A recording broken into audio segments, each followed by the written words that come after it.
in some other game, because he's just done everything that a guy could ask of anyone, and he's done it effectively. He's gotten the whole club happy about it because he's using everybody. You take a guy that like Mike Barber's having the best year he's ever had. He can't stand it. He can't wait for practice to start. So when I say Ken Stabler's happy, he's made the adjustment. What's really happened is Houston has adjusted to him. Well, as his coach Bum Phillips says, Kenny spreads the work around. So does Jim Zorn, his counterpart with Seattle, another left-hander. And Zorn now has a running game to go with it all. And Jim Jodat, he's been great. Well, it's unique because today we have two lefties, the only two first-string lefties in the game playing. Jim Zorn has been an outstanding quarterback of a totally different mold than Kenny Stabler, but he's been just as effective. He's only played 5 years. He's already put himself on the top as quarterbacks are concerned. And if I'm talking about similarities between these two quarterbacks, the only one is that they're both left-handed. The Seattle Seahawks like to go deep. Zorn, as they say, leaves the hotel throwing on game day, and he's got a couple of great ones on either flank. And McCullum, who's coming on real well, and of course Largent, who's been great for 3 years now. Well, when you're talking about McCullum, you're talking about a new face. He's been there for a while, but Largent has been the big game player for them.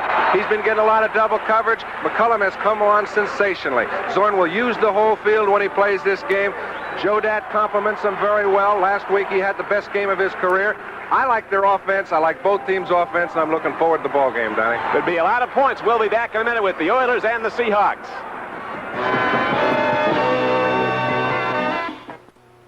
We've got lots of football ahead. We'll be ready for the kickoff of today's game following these words from your local stations.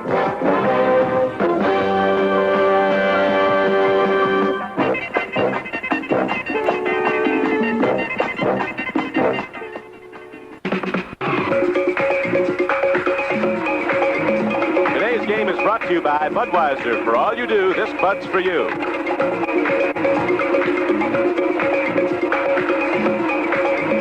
And by AC Delco, division of General Motors. AC Delco Automotive Replacement Parts, working hard for you. By Radio Shack, the nationwide supermarket of sound. And by Dodge, with the new 6-passenger Dodge Aries K and the new Ram Tough Dodge pickups and vans.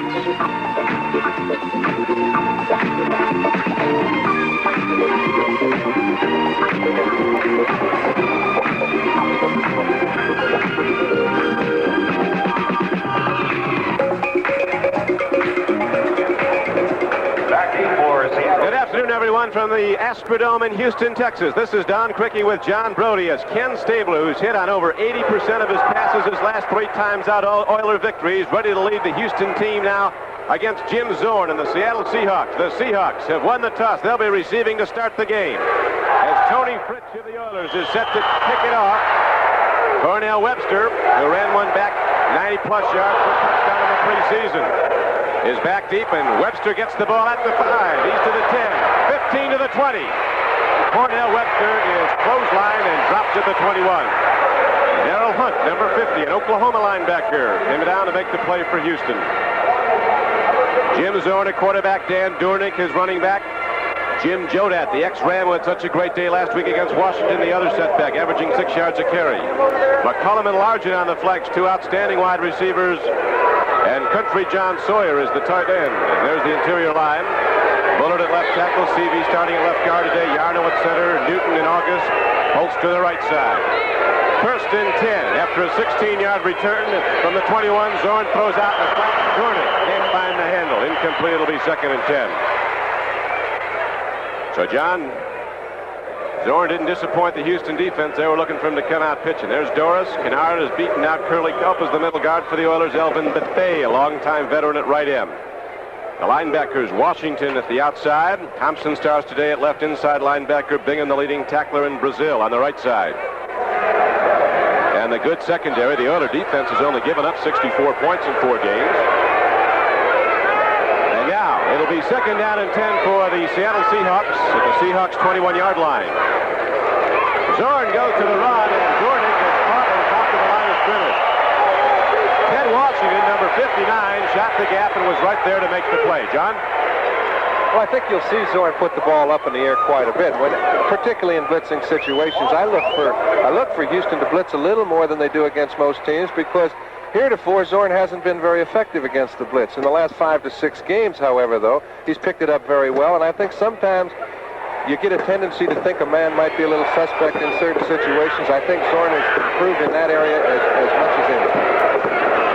Third down and 11 now for the Seahawks, just inside their 20. No score early in the first quarter. First possession of the game, Zorn takes a look. There's the gun throw, and it's overpitched and almost intercepted. Largent was turning in. He was downfield far enough to make the first down reception. The ball come in lower. But Stemrick was the closest to it. Now the Oilers will get it back on a punt to get it for the first time in the game. And excitement builds up as Carl Roaches drops back deep. There's Herman Weaver, the punter for the Seattle Seahawks.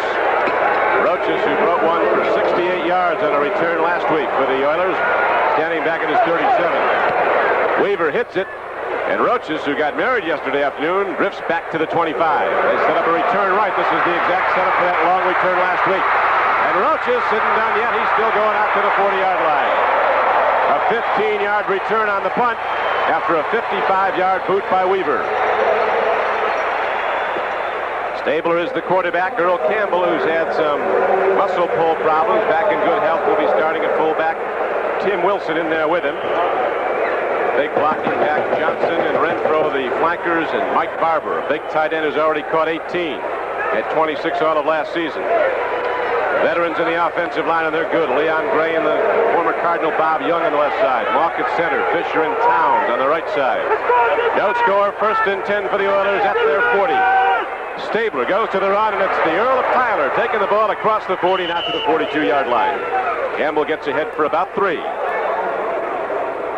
The defensive front of the Seattle Seahawks, their number 1 choice, Jacob Green, who Coach Jack Patera says is the best-looking rookie defensive end he's ever seen. Hardy and Tuya Sissoko, a couple of sophomores in the interior line at tackle, and the veteran Bill Gregory at right end, coming off a big game against Washington. Michael Jackson, Terry Beeson, Keith Butler back to the line for Seattle. It's second down, a long 7 now. For Houston, they fake the pitch, they go on the run. Moving with the ball is Tim Wilson. He doesn't get much. Left side of the Seattle defense throws him back, led by 75, Robert Hardy, second-year player from Jackson State. We're watching Kenny Stabler with a utensil he hasn't been able to use in the past couple ball games. As we look at the defensive backfield for the Seahawks, Webster, Brown, Simpson, and Harris, he has not had Earl Campbell in his backfield the last couple games, so he's had to really carry most of the show. But I think you'll see today he'll utilize Campbell a whole lot more than he has in the past. Let's see what he goes to now. Ken Stabler and the Oilers with a third down and 6 coming up. Stabler cocks that left down, and there's the pitch. He's got an interception almost. He was going to White Shoes Johnson and Michael Jackson, who intercepted one last week, came across and almost picked it off. He did not even see Jackson, and we're talking about pickoffs. Jackson made one of the finest interceptions I've ever seen about 3 or 4 years ago in the Rose Bowl to beat Michigan. That's right. When the University of Washington was down there. He's got exceptional speed. Stabler was looking to his left side the whole way. Jackson was just kind of laying in the weeds, waiting for him to let loose the ball, and almost picked off a big turnover. That brings up 4th and 6 for the Oilers. Cliff Parsley is standing back at his 30-yard line to punt the ball. Will Lewis, number 41, is back deep for Seattle. Well hit ball, way downfield. Lewis takes it at the goal line. He's going to bring it back. He's to the 5, to the 10, to the 15, to the 20, to the 30. Got a man to beat. He's got to beat the punter, and he does not. He's down at the 50-yard line. A great return by the Seattle Seahawks, Will Lewis. So the Seahawks come out with good field position when we come back after a 56-yard punt. Lewis ran it back 50 yards for Seattle, and we'll be back at the Astrodome in Houston, Texas in a moment. Well, a rookie free agent named Will Lewis from Millersville State in Pennsylvania really stood him up here as he took it from his goal line. John, look at him rip. And, you know, he's probably accustomed to catching punts anywhere on the field and returning them for large gains, but he hasn't been in the National Football League very long, and he won't make a living trying to catch him on his own 1-yard line. He got lucky this time, but that's the way you get cut out of the league. Yeah, Will Lewis wanted to give it a shot, and he sure broke it. 50-yarder, and so the Oilers now on defense, and the Seahawks go first and 10. Straight ahead goes Jodat, who runs low to the ground and picks those holes, and Jodat gets inside the 45-yard line down to the 42. He gains 7. Impressive thing to me, Don, is that You know, he's only gained 120 yards in 3 years with the Rams. Why they wouldn't use him more? Because since he's come to Seattle, when you're picking up over 6 yards a carry, I don't care if you've only carried it 40 times, you've got some quality that somebody should have seen. How they got him away from L.A., in L.A.'s situation particularly, is a steal of the week. Well, now Zorn on 2nd and 3 gives it up the middle. There's a penalty marker down as the Seahawks carry for a first down. Andy Doris came up and made the tackle, but a penalty marker went down at the line of scrimmage. Here's our referee, Fred Wyatt. Seahawks were offside, so instead of 2nd and 3, they'll go 2nd and 8.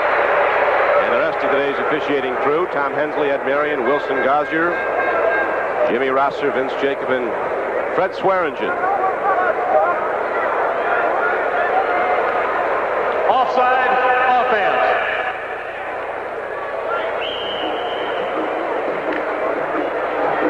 There's no score on the board here at the Astrodome in Houston, Texas. 11:31 to play in the first quarter. The Seahawks with their second possession. Jim Zorn with a 2nd and 8 coming up. And the Oilers 47. They go back to Jodat. He works hard and gets a hit for about 4 yards down to the 42. Andy Doris, the left end, who was cut by Seattle a few years ago. And Ted Washington, the left outside linebacker, 59, made the stop on Jim Jodat. Keep in mind, Don, people don't run the ball effectively for long periods of time against Houston. This is about as much as they can expect. In their front line, moving the ball at the point of attack, giving Jodat a little hole, pick up 4, pick up 5, 3rd down and 2. This one, it gets tough. 3rd down and 2 coming up now for the Seattle Seahawks. Dornick, a wing back to the right to block. They go to the run, they go to Jodat, and Jodat gets inside the 40. Didn't look like he got there, though. We'll see if he did. Elvin Bethea met him. Jodat was right near the first down marker. And then he was thrown back by Elvin Bethea.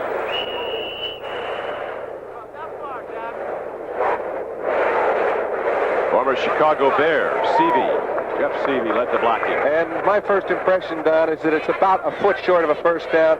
Let's take a look at Jeff Seavey. He's a new acquisition from the Chicago Bears. Their offensive line has been a strength of the Seattle Seahawks group. Jim Lynch is out. Since he is, this man's taken over, and it's been a little tough for him to get back in the ball game.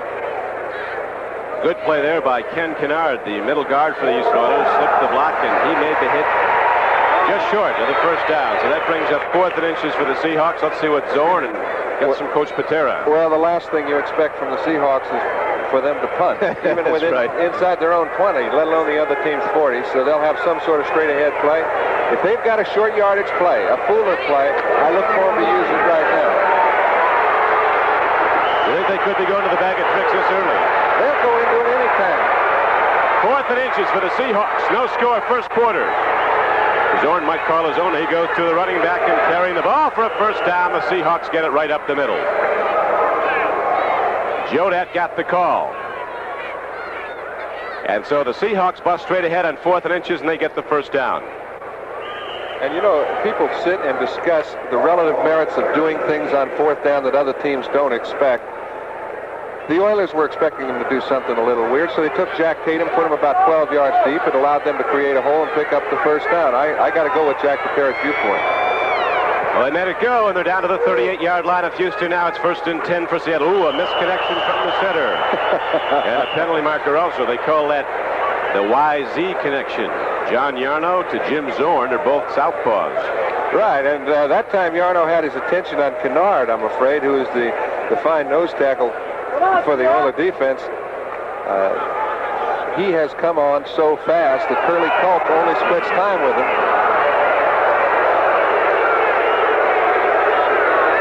They gave it a no call. Do it over. The 1st and 10 for Seattle at the 36-yard line of Houston. Well, Don, what happened is everybody took off but the ball. And when you've got 20 guys intermixed, it's pretty hard to... Well, very little can happen until Yarno. Okay. Encroachment, defense, first down. So this gives Zorn a very nice down to work with. 1st and 5 as the ball's advanced down inside the Houston Oilers 35-yard line down to the 33. Largent is wide to the left. The top of your screen. First and 5, no score. Zorn play faking, looking long, firing in the flat. He's got McCullum, and Sutton Sam is down to the 20 with a first down. A gain of 12 yards on the play and a first down for the Seahawks. Perfect opportunity. First and 10, play action pass. He gets J.C. Wilson turned, going back toward the goal line. We talked about Sam McCullough early. He's a guy that's come on so fast. Largent's been a great one for 3 or 4 years. He's the other receiver until this year. Now he's caught as many as Largent. Big playmaker, excellent speed, ran a fine pattern. John, down at the Orange Bowl, where Merle Harmon and Carl Eller are covering the game for NBC. Baltimore's Burt Jones has just thrown to Roger Carr, and the Colts lead the Miami Dolphins 7-0. A 25-yard touchdown pass. Pitch back on first down. Running high with the ball is Durnick. And Dan Durnick, a 210-pound fullback who the New York Giants let go, and people there are still wondering why. Traded him to Seattle for a draft choice because he was a good player for the Giants. He's big and he can get outside. You take a look at the makeup of the Seattle offensive backfield. Both of these fellas are prototypes of all-purpose football players. Joe Dat's out leading Dornick. Didn't get a very good piece of the defensive linebacker, but actually got 2 people. Dornick followed him well, picked up 4 yards, and that's the story of Seattle, moving the ball down the field. Dornick, a 3.5-yard-a-carry rusher. Seattle's averaging 4.3 a rush this season, holding their defense is holding the opposition to 3.9. They're going right back up the gut. On second down and 6, the Seahawks from the 15-yard line take the ball down inside it and down close to the 13-yard line. Now they're going to spot it back at the 14. Dornick again got the call. Third-year player from Washington State. Seattle does so many things offensively. They're the only team in football that's sometime in the ball game you'll see them with only 1 wide receiver. Other times you'll see them with 4. Sometimes you'll see them with 3 tight ends in the football game. They change formations as often as any team in the league. An impressive drive, the second possession for the Seahawks. They now have the ball third down and a long 3. Zorn tries to pitch it back to the other side. Baden swinging it out. He could not get the ball. Enough on it to get it over to Jeff Moore. Well, he didn't have enough on it, but the problem was he didn't have enough people to pick up the blitzers.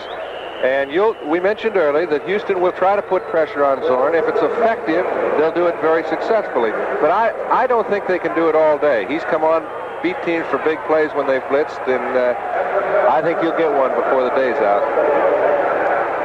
Efren Herrera ready now to try the field goal with Zorn holding at the 22-yard line, a 32-yard attempt. Herrera has it up, and he's got it. And so the Seahawks on their second possession take the ball down the field, ultimately capitalizing on a 32-yard field goal by Efren Herrera. And so Seattle leads the game 3-0. We'll be back with the Seahawks kickoff in a moment. Back at the Astrodome, Houston, Texas. This is Don Criqui with John Brody. The Seahawks on their second possession just capitalized on a 32-yard field goal by Efren Herrera. And Seattle leads the game 3-0. Herrera set to kick it off now. And back deep for the Houston Oilers are Jeff Grove and Carl Rochus. These two teams met last year at the Kingdome, and Seattle blew out the Houston Oilers 34-14. Campbell only carried 3 times in that game for 4 yards. He was injured at the time. He had a bad ankle. 8 minutes and 51 seconds to play in the first quarter as Efren Herrera approaches the ball and drills it downfield. Carl Rochus, 2 yards deep in the end zone, is going to bring it up for the Oilers. He's to the 10. He's to the 15. He's got a he gets away from it. Rochus then reads on out to about the 19-yard line. A return of 20 yards, and Carl Rochus gets it out. And the Oilers go back on offense, first and 10. Michael Jackson, that good linebacker, was down to make the play on special teams for Seattle. You mentioned Roaches. He's really improved the whole Houston special teams play. Another man, Hollywood, Thomas Henderson, he's been around the league now. This is his 3rd club. He needs football right now more than football needs him. I think he's well aware of that fact. You're liable to see a lot of them today. First and 10 for the Oilers at their 20. Play faking. Stabler takes a look. Oh, and Barber almost had the ball with one hand, and here's a penalty marker flying in. Let's check some scores now. We wait the penalty call. Baltimore on the Burt Jones pass to Roger Carr. leading Miami at the Orange Bowl 7-0. New England has gone in front of the New York Jets 7-0 in the first quarter at Shea Stadium. The Jets favored in the AFC East this season, off to an 0-4 start. The Detroit Lions moving out, and that rookie field goal kicker Murray, as they move out in front of Atlanta 3-0. Holding number 53. Got to believe Billy Sims got him started. First down. Isn't he something? Detroit, Buffalo, San Francisco, and Washington has scored more points already in the first quarter against Philadelphia than they made all game against Seattle last week. Heisman just threw to Ricky Thompson for the Redskins touchdown. It's 1st and 10 now for the Houston Oilers, and again penalty markers come flying in. Well, you've got to give Stabler a little credit on that play. He's one of those who will draw an awful lot of defensive linemen off sides. Most defensive linemen look for some sort of rhythm count that a quarterback falls into. Stabler's one of the few who doesn't. Okay, he's standing at the line of scrimmage. Probably gave him a 4 count instead of a 2 count. Defensive linemen would love to get off on the ball. Number 77 defense. First down. But it costs you 5 when you get off a little bit too early.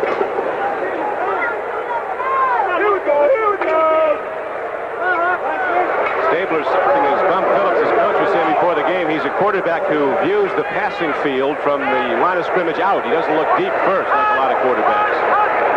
He checks everybody out. First one open, gets the ball. Here's Earl Campbell turning the corner, coming across the 30. Earl had to work to get across the 30 that time on a 1st down and 5 carry. He got a couple of yards. It'll bring up 2nd and short for the Oilers. John? Well, that just exposes how active Michael Jackson is. I've seen very few linebackers. I've seen very few people one-on-one bring Earl Campbell down. He got through at the point of attack. Looked like he was going to pick up 7 or 8 yards, and Jackson stopped him for a yard gain. Michael Jackson is 6'1", 220 pounds from the University of Washington.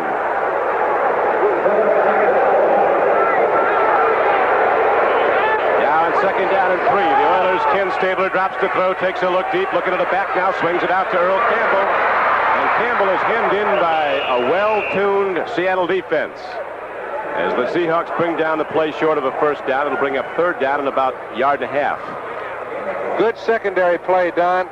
Whenever a guy like Stabler on 2nd down and 3 comes off to his fullback after waiting that long, you know that it's been good secondary play. Good reaction by the linebacker on Campbell. Michael Jackson made another fine play. That's 2 one-on-one situations. Campbell's got a total of 3 yards on both plays. Give him an A. Oilers with a very diverse offense with Stabler directing it. Now have a 3rd down and about 2 to go for the 1st down. Ball at the Oilers' 32-yard line. Stabler swings it out. Tim Wilson has a 1st down. He's out of bounds at the 40. A gain of almost 8 yards on the play and a 1st down for the Oilers. Dave Brown ran him out of bounds. So much dimension has Stabler. He uses, as we mentioned earlier, everybody on the field. If this ball's thrown just a little bit later, it'll be covered. He throws it at just the right time. Wilson finally gets a handle on it, picks up a 1st down. You'll see everybody in the Oiler group catch a few balls today. He does spread that work around, Kenny Stabler, and now he has the Oilers with the 1st down. Seattle leads the game 3-0 with 6:59 left to play in the 1st quarter. Seahawks scored on their 2nd possession on a 32-yard field goal by Herrera. On 1st down, Stabler's going deep, and there's going to be a marker coming, I would think. Almost intercepted. Apparently, Mike Renfro fell down. He did. He beat him and tripped. Stabler doesn't go down the field very often, but when he does, he'll let go of the ball pretty early. He had the ball in the air. His wide receiver fell down. Mike Renfro's as sure-footed as anybody in the game, but it cost him 6 that time. Renfro had a step on the defense. He and the cornerback both went down, and as you saw, the ball came in very nearly intercepted as John Harris, one of the safeties for Seattle, had a play on the ball. He had more than a step. He had all the time he needed if he just kept his feet. So Stabler and the Oilers now break the huddle. 2nd down and 10 at the Oilers' 41-yard line. 3-0 Seattle. 6:52 to play. 1st quarter. They go to Campbell, and Campbell busted. Earl Campbell's ahead for 10 yards and a 1st down. Earl Campbell shooting off tackle with that low to the ground, change of pace, speed, rockets ahead for an Oiler first down. There can't be any more fun than having 2nd and 10, feeling confident, giving the ball to a fullback, having him pick up 9 or 10 yards. In this case, enough for a first down, keeping your drive alive. We've seen Campbell with the ball, Wilson with the ball a few times. He's thrown it to a couple of backs. The only person we haven't seen in the act yet is Barber. And we'll be seeing him, I'm sure, before long. So the Oilers, they give Campbell 11 yards on the carry. And here's Stable on first down, pitching in the flat. He goes right to Barber, and Barber breaks a tackle and gets ahead for about 6. Mike Barber, the big tight end from Louisiana Tech, the same school that turned out Terry Bradshaw. We've seen 4 or 5 players fall down. That time Stabler almost didn't keep his feet long enough to get the ball to Barber. And I think it has a lot to do with this temporary field we're playing on, Don, because remember, the Astros are still in the middle of their baseball season, down inside the 50-yard line. There are 5 or 6 real bad spots, but the carpet is a whole lot slicker than it is when they put the other surface on. They're at the second base right now. The Houston Oilers, 2nd down and 4. Stabler takes a look. Home run ball. Finding pattern. Renfro can't run under it. Blitz was coming in. The Snake let her rip. Defense won that game. Keith Simpson camouflaged the blitz until the snap of the ball. It's too late to go down the field. I don't think his wide receiver even knew he was coming. Renfro had no chance to make the play. It was just, let's go back and huddle up. John, as you were mentioning, the Astro fans are certainly hoping their season isn't over. They got a game out in Los Angeles today after losing 2 straight to the Dodgers. Dodgers win today. They go to a playoff tomorrow at Los Angeles. Improbable as it seems, LA would have to sweep 4 games over this weekend, including the playoff, to beat out the Astros in the National League West. But it's a little nervous out there for the Astros right now. That's why the baseball field is still down. They're hoping the season isn't over. Earl Campbell on 3rd down and 4 from the 42-yard line runs the ball down to the 40. Short of a first down, will be 4th and a couple yards. I think that last yard that he picked up will enable them to go for it on 4th down. There's a penalty flag down there. I don't know who it's on, but I do know he's short. Keith Simpson, number 42, one of the safeties, came up, forcing the run, hitting Earl Campbell. And they're going to measure it, but it does appear to be just short. I do believe from the reaction of the Seahawks that the penalty is on the Oilers. Looks to be holding. With 5:20 to play in the first quarter, Fred Wyatt, the referee, comes over, checks it out with the Seattle defensive captain. Seattle in the lead 3-0 on Efren Herrera's 32-yard field goal.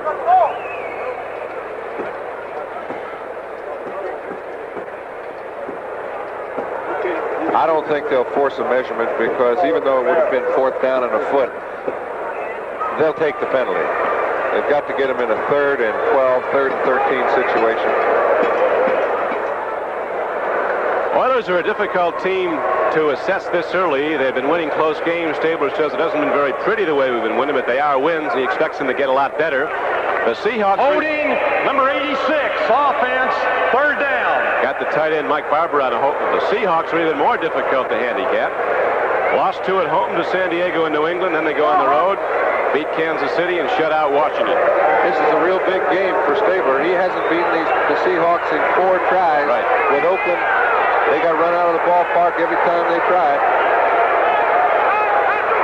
Last 4 starts with the Raiders against Seattle. Kenny Stabler's come out short. Here's a pitch in the flat to Rob Carpenter. Look at the play by the defense. Joe Norman, an Indiana linebacker, number 52, had the play covered, and the loss is substantial, and now the Oilers will have to punt the ball. That's such good defense. Michael Jackson just stuffed the screen onto Stabler's right side. He wanted to go there. You'll be able to see he's coming. He's trying to set a screen up. Jackson's got the whole play handled. Now he's got to come off to Carpenter. He doesn't want to do that. He hasn't got anybody out there to help him on the screen. Norman makes the play easily, and the Seahawks are running them backwards. Julius Sopo, 74, and Gregory, 77, put the pressure on Ken Stabler. And then Norman came in to make the hit on the receiver, and so now it's Cliff Parsley in to punt, hits the ball from his 25. Another thunderous punt downfield. Here's Bill Lewis fumbling the ball. Free football. Who's got it? Might be the Oilers. I think if it had been with the Oilers, we'd have heard a little crowd noise. They're awfully quiet. We can't see from this vantage point. But I don't think Houston came up with it. 52-yard punt by Cliff Parsley.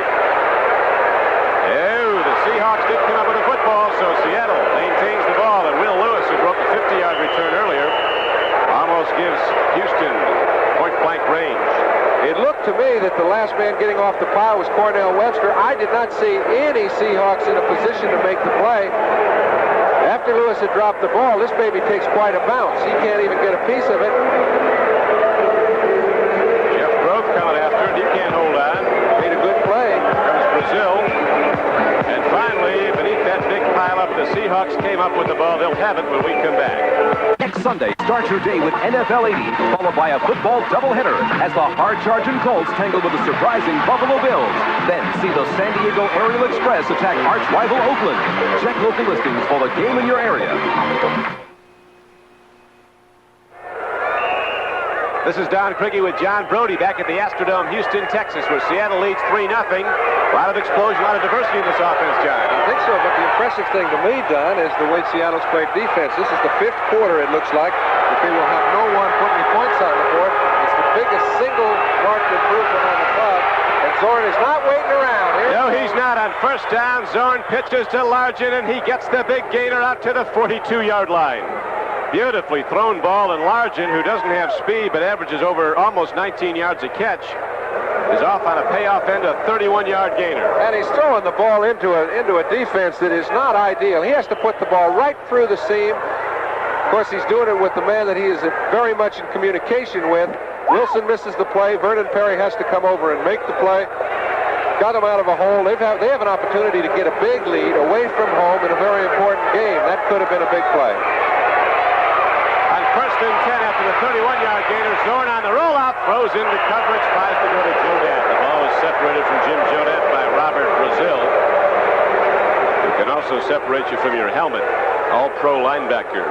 Kennard, the middle guard for Houston's been playing good football. He's won the starting job. We'll watch it. All right, what Zorn creates, and Jim Yarno's having a tough time of it right now, but when he starts rolling all over the football field, he makes it so tough on defensive tackles. Look at the energy Kenny Kennard wastes just making him commit himself. And if you do that about 2 or 3 times to a defensive lineman, it knocks their rush out. It allows you to get the ball off, get a little more time to throw it. And as far as effectiveness is concerned, I relate a lot of his effectiveness to the fact that he moves all over the field. Stensrud might have jumped offside. We'll see if he was drawn off. The give is to Dornick, and he is chopped behind the line of scrimmage. On a 2nd and 10 play, Dornick goes wide. He was hit down hard by J.C. Wilson, the left corner, and Wilson's a little slow getting up after that one. He's not up. J.C. at 177 pounds and Dornick about 215.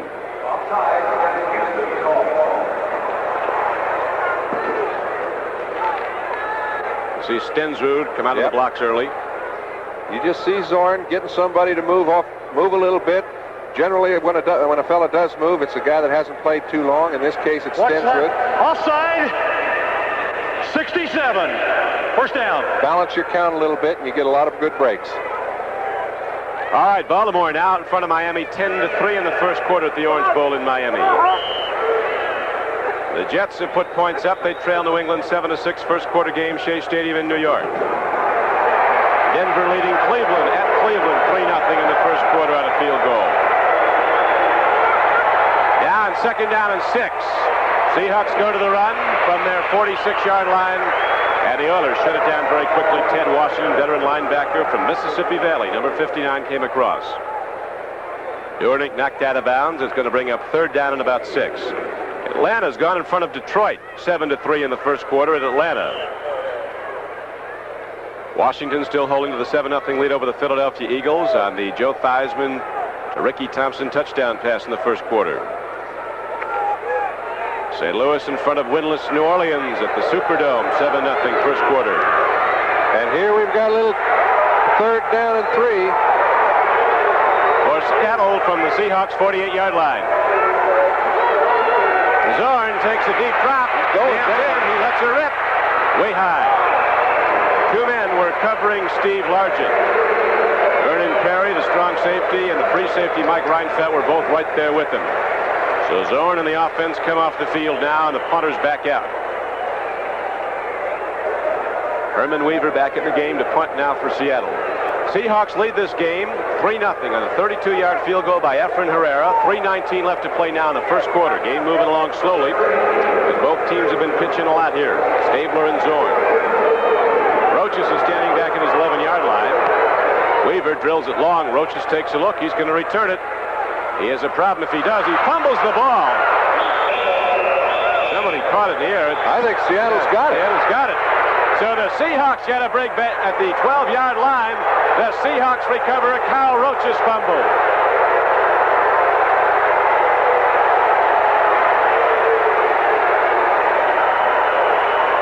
Like it might have been Jack Tatum, John.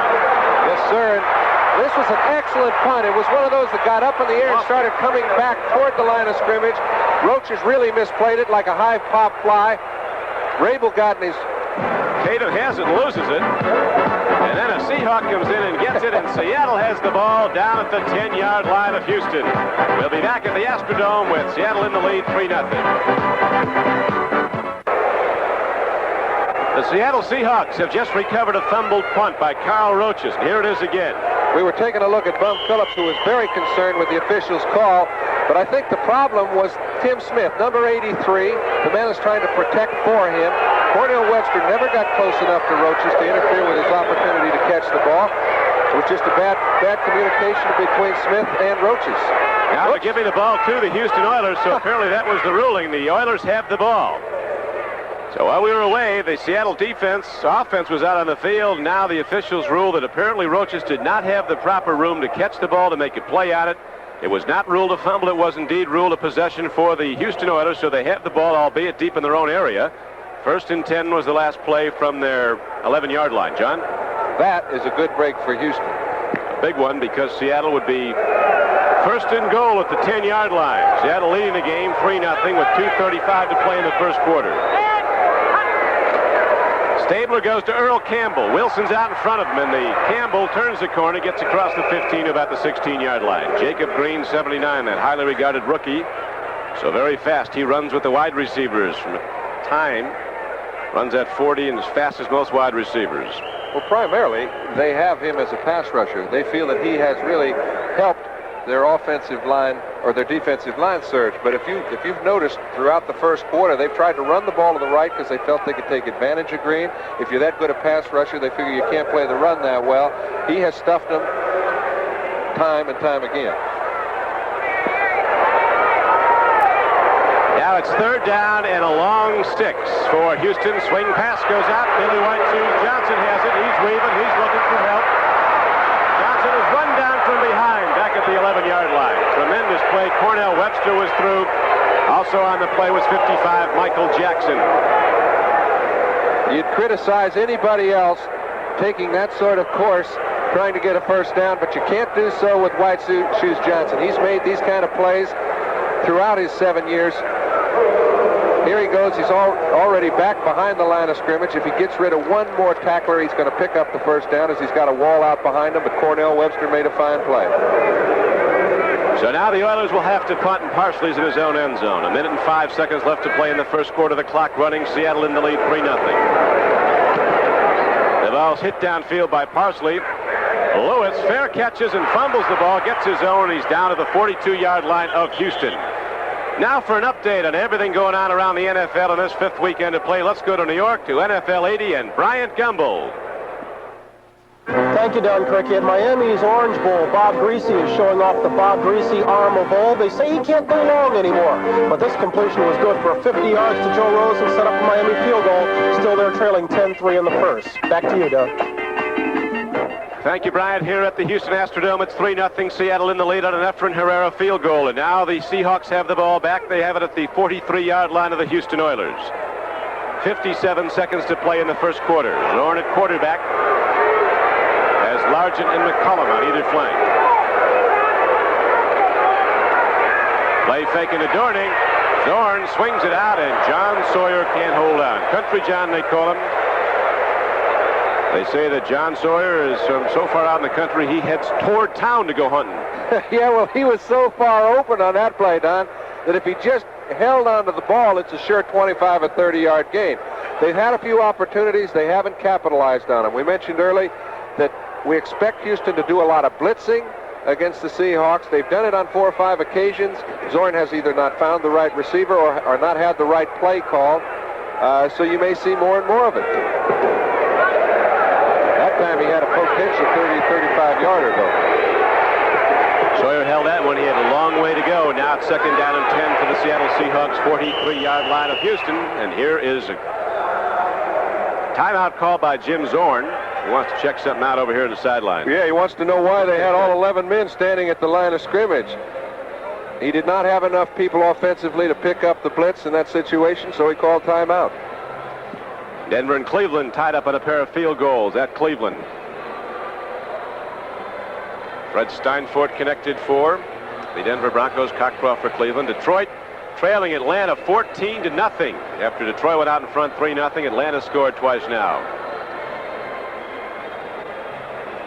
The Redskins and the Eagles are now tied up at 7-all. Ron Jaworski just threw 51 yards to fullback Leroy Harris for the Eagles score to tie the game after Theismann connected for a score for the Redskins. And St. Louis out in front on 2 touchdown runs from 2 yards out by Wayne Morris. New Orleans with a problem. I'm watching in the background Zorn talking to Sam Atkins. Atkins has a play for him. Atkins can talk, I'll tell you. Well, he can play a little bit too. Hasn't had the chance yet. Bill Walsh, the coach of the 49ers, says to Jim Zorn, of all the players in the National Football League who are most valuable to their teams, he thinks Zorn is more valuable to Seattle than any other player is to any other team. I agree with him because, you know, we talk about Earl Campbell and the importance that he has brought to Houston. I mean, it's been so tremendous over the years, but they have so many more people that can run the show in Houston. If Seattle doesn't have Jim Zorn, their game pretty much goes to a standstill offensively. It is interesting, in the last 7 games, dating back to last season, the 2 games that Earl Campbell was fully healthy in, the Oilers lost. And in 5 where he was only at limited effectiveness, they did win. He's the great running back in the league, but of course there's a lot of great players in the team as good as the Houston Oilers. And now on a second down and 10 carry, the Seahawks take the ball down inside the Houston 40, down to the 38-yard line. Dornink got ahead and was knocked down by 75, Jesse Baker. Hollywood Henderson's in there doing his thing, 53. Here he is. Well, Holiday Henderson's been called High School Henderson, Holiday Henderson, Hollywood Henderson. One thing he can sure fly. This time he didn't get to the play in time. Whoops. He's creating action wherever he goes. Some of it good, some of it not so. Third down and 5 coming up for the Seahawks. 37-yard line of Houston. Seahawks lead the game late in the first quarter, 3-0. They go to the draw. Dornink busts ahead. He's going to be close to a first down. He had to get down to the 33, and he might have done it. Gun sounds. That ends the first quarter. And Dan Dornink is close enough to apparently where they're going to have to measure. So the first quarter comes to an end. The only points of the game so far, a 32-yard field goal by Efren Herrera. We'll be back at the Astrodome after this. With John Brody, this is Don Quickie back at the Astrodome in Houston, Texas. The Oilers down 3-0 as we're ready now to open the second quarter of play. Elsewhere on the NFL, Pittsburgh leads Minnesota 13-3. Denver and Cleveland tied up 3-all. New England leads the New York Jets 7-6. Baltimore leading Miami in the second quarter 10-3. Atlanta 17-3 over Detroit in the second quarter. There's the first quarter breakdown here at the Astrodome. The Oilers not getting it done with the passing game. Well, what they're not able to do is get much of the football. Now, Seattle has controlled it offensively throughout the first quarter.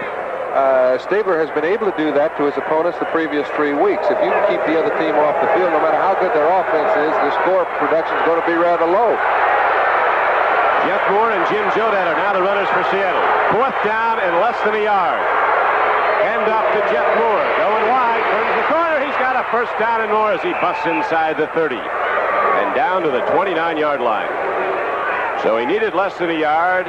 Ended up getting about 5. Yep, and he would have been able to pick up 30 or 35 more had Bingham not made a pretty good play out by the sideline.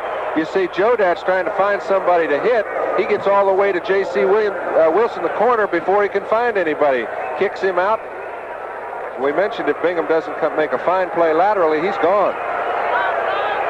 The Oilers assessed Seattle as being a very tough opponent coming into the game, and the Seahawks have been that. Now they have first down, 29-yard line of Houston. Jim Zorn takes a deep drop. Now he's going to run it. That's the call play, and Zorn is so fast. Down he goes at the 22-yard line. He's also smart, Don. He got down quick. Got down quick, and he did it about 7 yards downfield. Well, so many people ask you, why does the quarterback take his head forward, use his shoulder pads to protect himself? Well, I'll tell you why. Because his shoulder pads are like hockey pads. They're very small, and the only thing you're going to break with your shoulder pad is your shoulder if you hit somebody with it. He gets down on the ground. Bingham had no chance to make a play.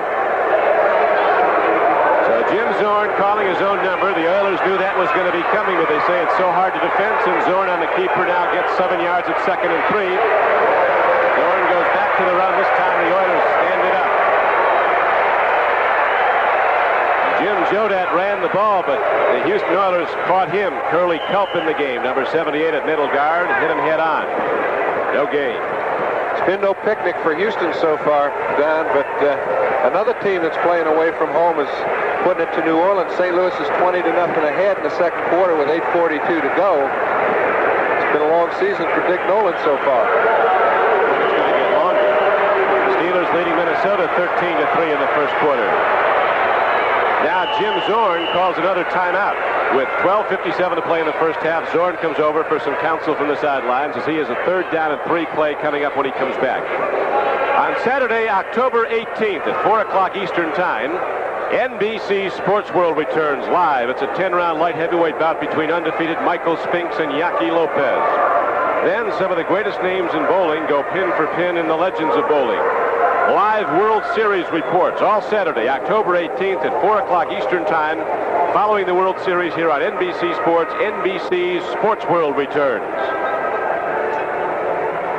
So far, the Seahawks have been in command, John. They've had penetrations 3 times now deep, only have come out with points on 1 occasion. And they've got to make good on this one. Now, that's the second time that Jim Zorn has had to call timeout because the defense has confused him a little bit. You can see he's talking to Jack Patera, Howard Mudd, the offensive line coach. Up in the box is Jerry Rome, who's an outstanding offensive coordinator. Andy Williams works with this group, and offensively, they really get things done effectively. But on 2 occasions in 1 half, which is very rare, Zorn has been fooled. They've got to get something pretty quick, Don, because you don't keep knocking on the door in Houston, particularly in the Astrodome, that often. If they don't put some points on the board pretty soon, all these breaks will go for naught. True that is, and Jim Zorn, who is a passing guy, has the team down close now at the 22-yard line, 3rd down and 3. That was actually the Houston Oilers, John, were informed to call that timeout.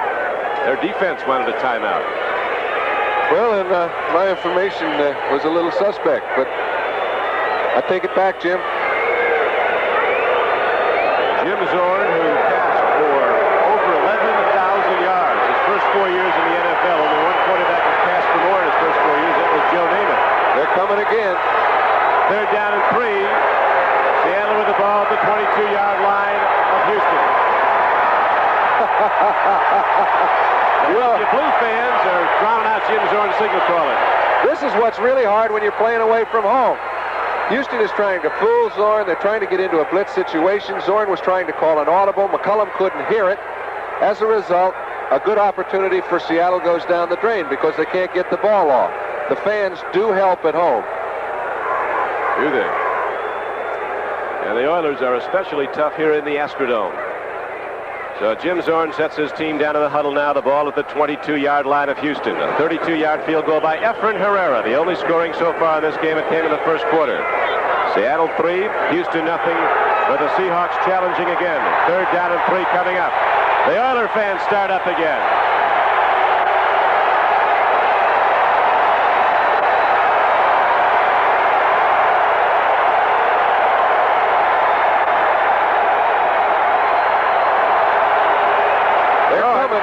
Here they come. Zorn takes a look into the end zone. McCullum's there. Touchdown, Seattle.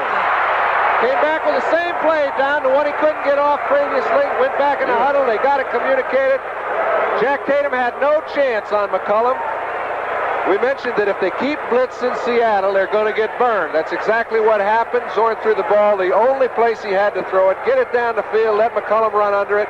Once he got past Tatum, who was on him one-on-one, no more problems.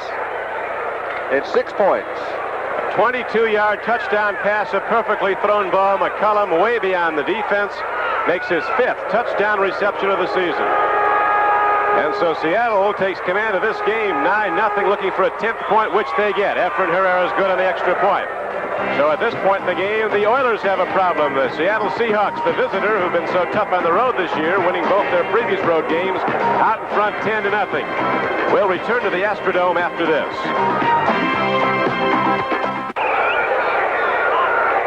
The Oilers now ready to receive. Carl Roches is back as the Seattle Seahawks have just scored on a 22-yard touchdown pass play. Jim Zorn to Sam McCullum, who had the defense blanked. They were nowhere in the picture. They were coming on a blitz, and Zorn read it and threw for a score. They were coming on a blitz when Zorn got them re-huddled. When you give a quarterback an opportunity to re-huddle, you better change your defense because he's going to beat the one you had up there, and he did. If they ever needed a big play, if you're a Houston fan, it's now, because Roches has given them some good field position on special teams. They have to get something going because they're flat. Oilers unable to connect on the big gainer so far. Here now is the kickoff by Efren Herrera. A spinner that Carl Roches fields at the 4.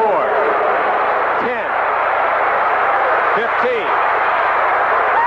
To the 21. He lost the ball again, and Seattle might have it. Seattle has the ball at the 20-yard line of Houston. Vic Miner ended up in the end zone with it, but he'll be down, they say, at the 20.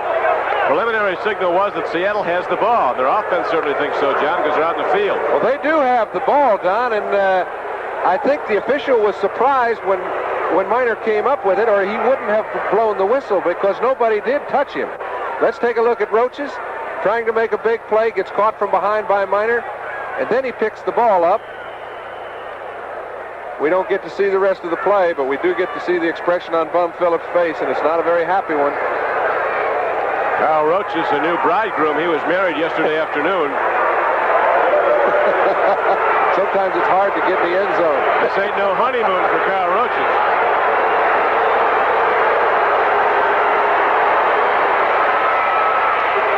Seattle on 1st and 10 from the Oiler 21-yard line, runs the ball right at the Oilers. Jim Jodat takes it ahead down inside the 15-yard line. He gained about 7.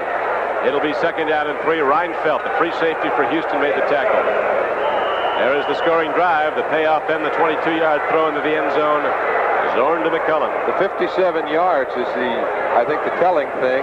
Seattle's had the ball in excellent field position. They've had 2 opportunities inside the 30. This is another turnover. 57 yards. If you can start all your drives from your own 43, they're not so tough to come by.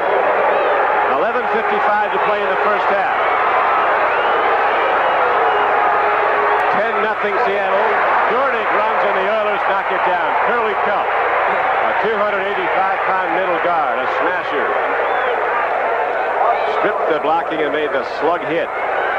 The Dornick goes down. It's going to be 3rd down and 4 coming up for Seattle. We haven't seen an awful lot of Culp for one reason. They've been playing Kennard ahead of him.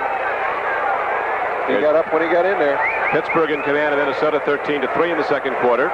They're playing at Bloomington, Minnesota. The Steelers and the Oilers running atop the AFC Central. Baltimore continues to lead Miami on the Burt Jones touchdown pass to Roger Carr on the field goal, 10-3. Jim Zorn takes a look in the end zone. He lofts one down there for McCullum, overthrown. And a penalty marker's down, John, at the line of scrimmage. Well, a holding call will put him out of field goal range. That was a 3rd and 4 play. That's why I'm saying if it is a holding call, they may give him another chance. A hold is the signal against the Seattle Seahawks with 11:04 to play in the first half, and Seattle in the lead 10-0. I said it'll put him out of field goal range. It actually won't put him all the way out of the range, but it would make a field goal very difficult. They have elected to take the penalty. I think it's a wise choice. Holding, number 76, offense, 3rd down. After that last play, Sam McCullum had Jim Zorn aside and was talking to him about something, probably about getting open. Well, it wasn't about the fact he was open, because he was covered by two Oilers down there in the end zone. That's why Zorn threw in the cheap seats. Jesse Green comes wide to the left now. 2 wide receivers go to the right. There's actually 4 in the game. All 4 Seattle wide receivers in the game. Largent, Rabel, McCullum, and Green. Zorn on 3rd and 15. Throws. He gets a man. Jim Jodat powers his way down to the 15-yard line. That'll bring up 4th and about 4. So they get the penalty yardage back in some more, and we pause briefly for station identification. This is the NBC television network. You're watching Seahawks football on KING-TV, Seattle. With John Brody, this is Don Criqui at the Astrodome, Houston, Texas, with the Seattle Seahawks an underdog, but a team that beat the Houston Oilers 34-14 a year ago. At Seattle have taken a 10-0 lead, and now Efren Herrera looking to extend that lead to 13-0. It'll be a 33-yard field goal attempt. It is up, and it is right on the money. So Efren Herrera delivers again, and the Seattle Seahawks, with 10:20 to play in the first half, have taken a 13-0 lead. We'll be back at the Astrodome in a moment. Start your day with NFL 80, followed by a football doubleheader as the hard-charging Colts tangle with the surprising Buffalo Bills. Then see the San Diego Aerial Express attack arch-rival Oakland. Check local listings for the game in your area. We're back at the Astrodome in Houston, Texas, where the Seattle Seahawks have taken a 13-0 lead and are now set to kick the ball off. Jeff Groff to your right, number 81. Kyle Roach is number 85. Who fumbled the last one they kicked at him. Efren Herrera into the ball, drills it deep. It's coming to Roaches. At the 3, the 10, the 15. And Roaches, working awful hard for 170 pounds, gets it out close to the 20-yard line. Hollywood Henderson took a serious lick on this. Watch him. They've been treating him rather rough. We noticed it earlier in the ball game. When they get you from where you can't see them, it's very hard to protect yourself. Bushwhacked him. At least he's getting to play. Now the Oilers, who have to get something going, come out first and 10, just shy of their 20. Stabler at quarterback. Renfro comes in motion. Stabler play taken, looking long. There it is. Mike Barber's out there. Intercepted. Dave Brown intercepts for the Seattle Seahawks, and he's not done until he's inside the 35-yard line and down to the 30. So the Seahawks come up with another turnover. That was a super defensive play by Brown. It was a first and 10 play action pass. The hardest thing in the world for a halfback to cover is something going with Earl Campbell coming up the middle. His tight end gets out clean. Brown picks him up. He's in a perfect position to make the play. Barber tried to make a great catch out of the play rather than bat it down, and it cost him a turnover. Stabler's back to throw. He's okay. Mike, it's your turn. You got to come up with the ball. Just you and Brown. The little man came up with it. The Oilers have only had it for 15 plays so far in the ball game. Dave Brown now with 4 interceptions this season. Here is Zorn on the run, looking for more points. Inside the 30, he guns the ball and throws it out of bounds. Chased him out of the pocket. Zorn helps out his pursuer, Robert Brazil. Actually, that's a twist. He's picking them up now, huh? It's as close as he wants to get to Brazil. He's tough to catch. 6'4", 240, Robert Brazil. The Seahawks capitalizing on turnovers, demonstrating a very diverse offense and putting up 13 points on the board. And while their defense now, as you were mentioning, John, has shut out the opposition through the last 6 quarters of play. It isn't the breakdown defensively for the Oilers. It's the turnovers. It's the lack of offense. It's put their defense with its back up against the wall. And I really think if Seattle doesn't capitalize a little more before half, this ball game could go the other way coming out. And Jeff Moore turns it around the corner, comes inside the 30, down to the 25-yard line on a 2nd and 10 play. He got ahead for 5. So it'll be 3rd down and 5 now for the Seahawks, down at the 25-yard line of Houston. J.C. Wilson, the left corner, ran him down. Cleveland Browns have just put up a touchdown and have gone in front of the Denver Broncos 10-6 at Cleveland. That's a big game for Denver. They've got to get on the win column. Detroit. Atlanta smashing Detroit. Atlanta, another unpredictable team.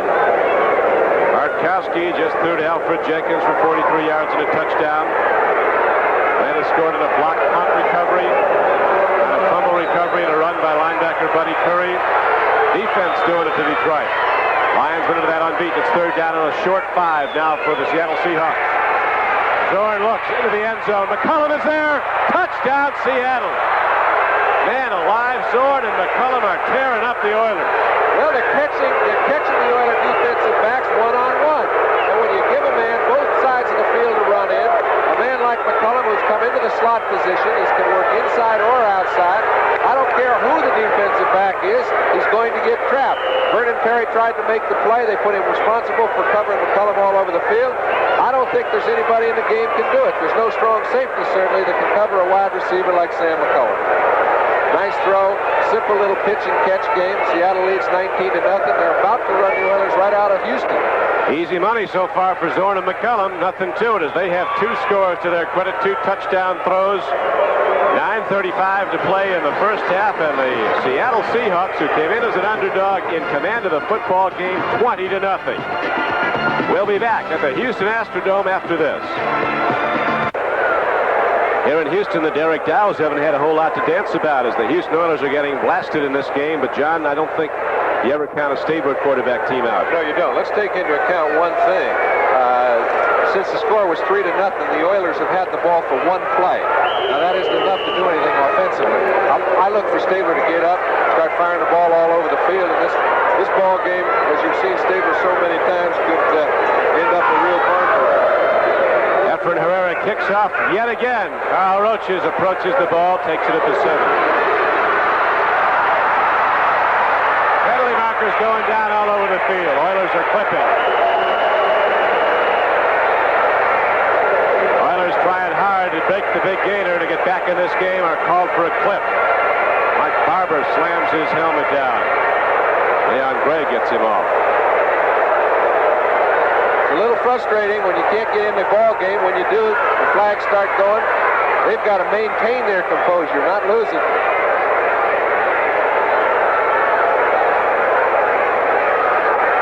Big guy is hot. And so are the Seattle Seahawks. They lead 20-0. Zorn throwing twice to McCullum for touchdowns, both times in the end zone. Both times McCullum was waiting there for the ball. Right, and you're right. When you say waiting,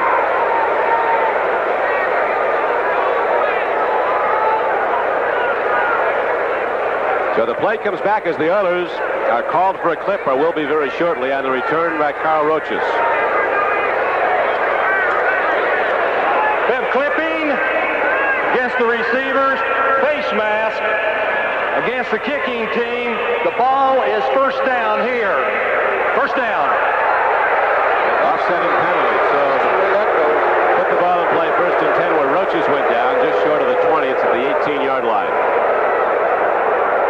Big Mike Barber puts on his hat and goes back in the huddle. First and 10 now for Houston. Oilers trailing in the game 20-0. 9:24 to play in the first half. There's the last Seattle scoring drive. Right wing throw comes wide to the right.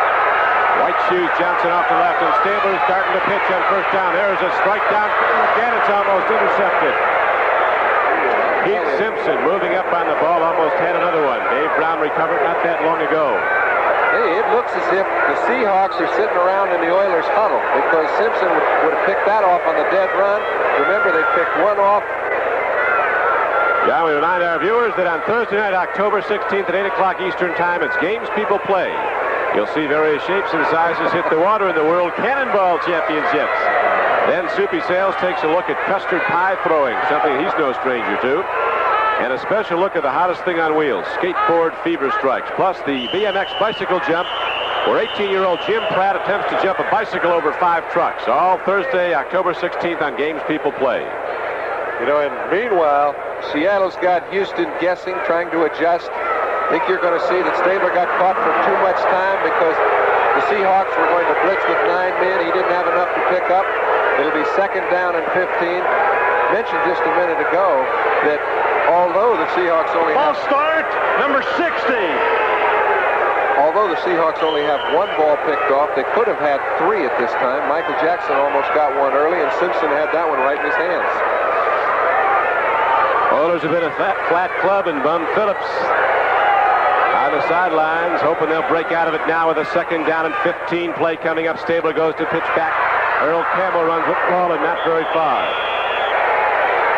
John Harris One of the safeties came up to make the tackle. What's Seattle going to do? Become a defensive stalwart now? This is the 6th quarter that no one scored a point on them. Makes it pretty easy to win ball games when your defense is playing this way.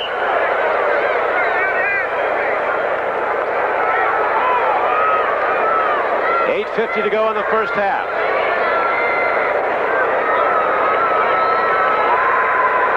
Last year, Seattle graded out 27th in the entire National Football League in defense. Gave up 372 points. They got a shutout going through 6 quarters, their last 6 quarters right now. Here's Stabler throwing, and it's caught by White Shoes Johnson. Beautifully done, coming back at the ball. There's a penalty marker down. Billy Johnson covered by Dave Brown, who has 1 interception, and White Shoes Johnson comes back at the ball but catches it short of a first down, but we'll see what the penalty is. Yeah, but that's going to be a big breakdown. It looks to me as if this play has gone against Seattle. It's a face mask. Personal foul, automatic first down. Don, instead of it being 4th down necessitating a punt, it's going to be first down to keep a drive alive. We take a wide shot. Look at the left side of your screen. Johnson goes down, gets on Brown, comes back well, makes a fine catch, and Brown just got caught with his hand on Johnson's face mask. It wasn't intentional, but that's where it ended up. Because it wasn't intentional, they only got 5 Personal yards. foul, face mask against the defense. First down. Defensive penalty resulting in a first down for Houston. That was a 3rd and 14 play. Completion yardage was short of the first down, but the Oilers get it on the penalty. Now Stabler takes a look. Brings it out. It's caught by Earl Campbell. But Campbell is run out of bounds by Jacob Green, who's right here from Houston, Kashmir High School. And Texas A&M. Jacob Green, the #1 draft choice of the Seattle Seahawks, number 79. That time you saw Robert Hardy and Jacob Green both standing out there with Campbell as he caught the ball. That means everybody's alert. Everybody's doing a job a little more than they've been asked to. It's an uphill battle when a team's playing defense the way they are. It has really been uphill for the Houston Oilers. 2nd down and 13. Stabler looks, stands in, fires in the flat. He goes to Richard Castor. Castor turning upfield is thrown back.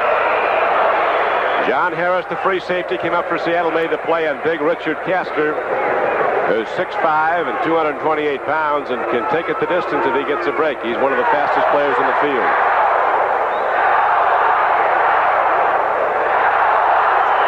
I wouldn't be at all surprised if they have a go at moving the ball on the ground for 2 plays as we take a look at New England putting it to the Jets 20-6. 2nd quarter. Jets 0-4, and one of their best players, we're told, was taken off the field on a stretcher. Fullback Clark Gaines, who scored their only touchdown. 3rd down and 4. Stabler draws, Earl Campbell runs, and the Oilers have a first down. Stabler goes to his fullback, and the big Rose from Tyler takes it ahead for 43 yards and a first down. Joe Norman, a little slow getting up for Seattle, one of the linebackers. Seattle's defense very much in concert. They really tied together defensively. After losing their first 2 games at the Kingdome, the Seahawks go on the road, have won their last 2, and they're winning this one 20-0. Well, you know, they've been what's happened is they got run right out of the park defensively 2 games against San Diego and New England, but against Washington they stuffed them, and they're doing the same thing to Houston. Stabler and the Oilers, 1st and 10 to 42-yard line. Stabler stands in, home run ball, going for it is White Shoes Johnson. Broke it up. White Shoes had a play on it. Dave Brown almost intercepted a 2nd time in this game. Okay, they're getting the situations that Seattle has been. The difference is the wide receiver did not beat Dave Brown. Got him in a one-on-one. We watched Mo Towns on Jacob Green. Stabler gets plenty of time to throw it. Mo Towns does his part. Let's take a look at Stabler now. You get enough time, you get to step up, you fire the ball down the field in a one-on-one coverage. You're hoping your wide receiver beats the defensive corner. Brown was too tough. Dave Brown with one-on-one coverage breaks the play up with 6:30 left to play in the first half. The Oilers now go second down and 10 from their 42. Stabler stands in, looks, guns the ball beautifully. Jeff Crow cutting back, gets ahead for a gain of about 6 yards. Out to the 49-yard line. Bring up third down and about 3. Keith Simpson was on the tackle, number 42 for the Seahawks. Big group here from Alaska following the Seahawks from Cordova, Alaska. They went to the game last week in Washington, went over to the Bahamas for a little while, came to Houston, going to ease on into Las Vegas and head back to Cordova. Good trip so far. You bet. Seattle's got the whole Northwest excited, Don. They play exciting football, I know, because I spend a lot of time up in the Haven Lake area and around Spokane. They've just got everybody excited. They put the football team together the right way. Here's a pitch that's complete to Mike Renfro for a first down. As Renfro is down to the 41-yard line. A gain of 9 yards on the play and a first down for the Oilers. Mike Renfro, who, as every Houston fan knows, maybe all the Seattle ones don't, is the son of the great Cleveland Brown flanker of years ago, Ray Renfro. Mike from Texas Christian, now in his third year with the Oilers. Very elusive wide receiver. Pittsburgh continues to lead Minnesota, 13-3. Hickenberg and Merlin Olsen covering that game at Bloomington, Minnesota. First and 10 now for the Oilers, 41-yard line of Seattle. Oilers trying to get off the schneid. They've got scored. Free ball. Incomplete. Nobody knew where that was except Stabler, and he was just hoping that big guy didn't see it. Keith Butler knew where it was, and he almost got to it. Yeah, he did. Baltimore continues to lead Miami at the Orange Bowl, 10-3. New England has now gone in front of the New York Jets 20-6.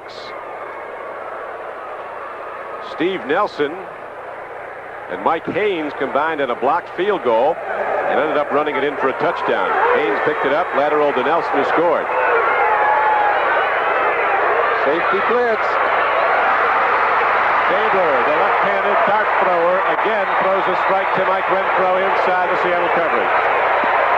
And the clock continues to wind down. 4:45 to play. Jacob Green says they're holding me, Coach. If there's a man that's tough to get on a safety blitz, I'd say it has to be Stabler. You can see Simpson coming in, number 42, trying to make the play. If you don't get to the quarterback and you're in a safety blitz, you have no linebacker help underneath, and it's pretty just pitch and catch.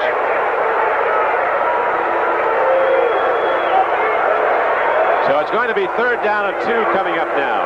Third and 2 for the Houston Oilers, 34-yard line of Seattle. Seahawks in the lead, 20-0, 4:11 to play in the first half. The big man will get this one. Stabler fakes, throws, he's got Barber. Mike Barber fights his way down to the 25-yard line. He has another first down for Houston. As the Oilers down 20-0 come out firing on this drive and make the big plays. That's 2 plays in a row, John, where you see why a quarterback is great. Number 1, he turns a safety blitz into an 8-yard pickup. Number 2, that time he should have been flat on his back. He made a great play to Barber on a play that was perfectly covered. Stabler was hit hard, and he's up and ready to go again now. The clock running, 3:24 to play in the first half.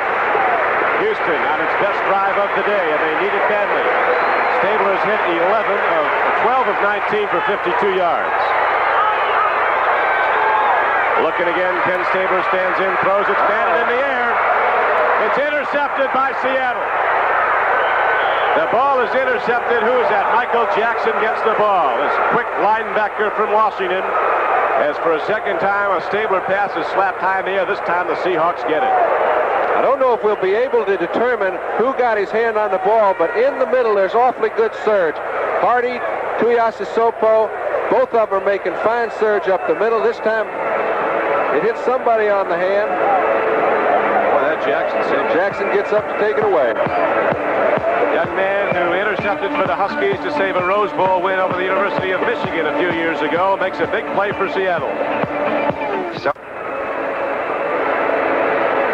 And we're set to go again at the Houston Astrodome. Don Criqui with John Brody. The Seattle Seahawks moving smartly with 2 interceptions now and a 20-0 lead. They've stopped an Oiler drive. First and 10, Zorn hands up. Jeff Moore turns wide. He's thrown down As it looks like Seattle will be content now to run this first half clock out and go to the locker room with their first half winnings, a 20-0 lead. Well, they might be, Don, but I've never seen them satisfied in my life.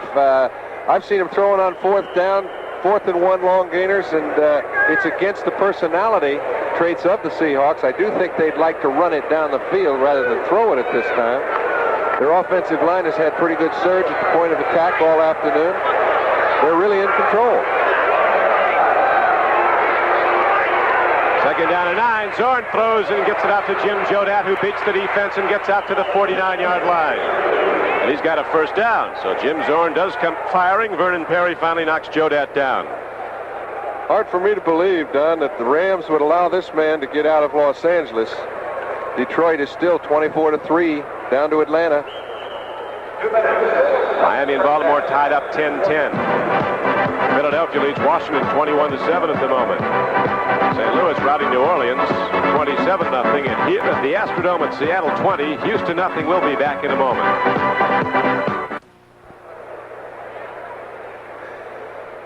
Washington's got it going at Philadelphia right now. I don't know if that's right.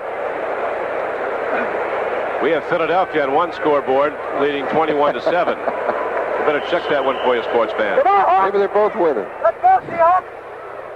Right now, the University of Texas at El Paso marching band. The marching miners are filing out, getting set to perform at halftime with 2 minutes to go in the first half. The Seattle Seahawks in command of this game with great defense and Jim Zorn superb passing. Zorn fires, and he's got a man wide open downfield inside the 30-yard line as the man who's been in the end zone twice with the ball today, Sam McCullum. Another first down for Seattle. And we see a real problem. Looks like Elvin Bethea is down on the field at the 32-yard line. 13-year veteran, been playing great football. At one time, I thought he was the best defensive end in the game. Certainly hit the hardest if you were a quarterback. You remember going down to this very Astro I sure have. Under Elvin. But I'll tell you, when you have to run as far as you have to run to catch Jim Zorn, you don't get him down very often. He's got to wear out a defense by game's end. It's like I said about Tarkinen. Chase him all day. Finally, you start to wear out. He doesn't seem to. Randy Gradishar intercepted a pass at Cleveland, returned it 93 yards for a touchdown, and Denver leads the Browns 13-10 in the second quarter. McCullum's caught 3 today for 67 yards and 2 touchdowns. And all 3 times he was wide open. He was. What you do when you find a receiver that has the speed of a McCullum, when you see him one-on-one, no matter what you have called in the huddle, you come to him. Zorn has come to him on the 3 occasions where he's been open, and he's hit him perfectly. Good play selection, good organization. Got to give Seattle the credit. Seattle has played a superb game. NBC brought it to a television first. The spectacular plays, the memorable moments. The World Series is back where it belongs beginning Tuesday, October 14th in prime time. The 1980 World Series, all here on NBC Sports.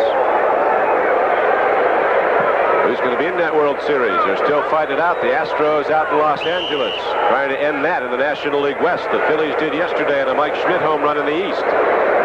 They're in the playoffs, as are the Yankees in Kansas City. Now Zorn and Seattle's offense standing with the ball, 29-yard line of Houston, first down and 10. 1:49 to play in the first half. Largent's left. McCullum in the slot to the left. He's one-on-one, too. If they can get to him, they will. Home run ball. Rabel going for the football, can't get to it. J.C. Wilson was covering. And the clock is stopped with 1:43 to play in the first half.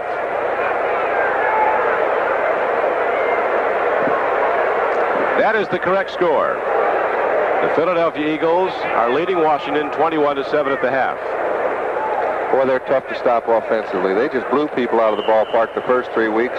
Had a little slowdown last week. Looks like they're back on the track.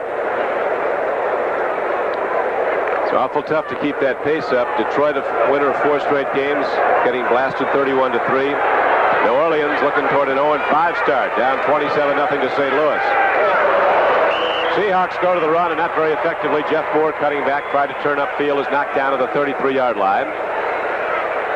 So that will bring up long yardage for the Seahawks. The ball will be spotted at the Houston 33-yard line. And the clock runs with 1:26 left to go in the first half. They need a play down of some 8 yards to be in good field goal position. I look for Zorn to go back.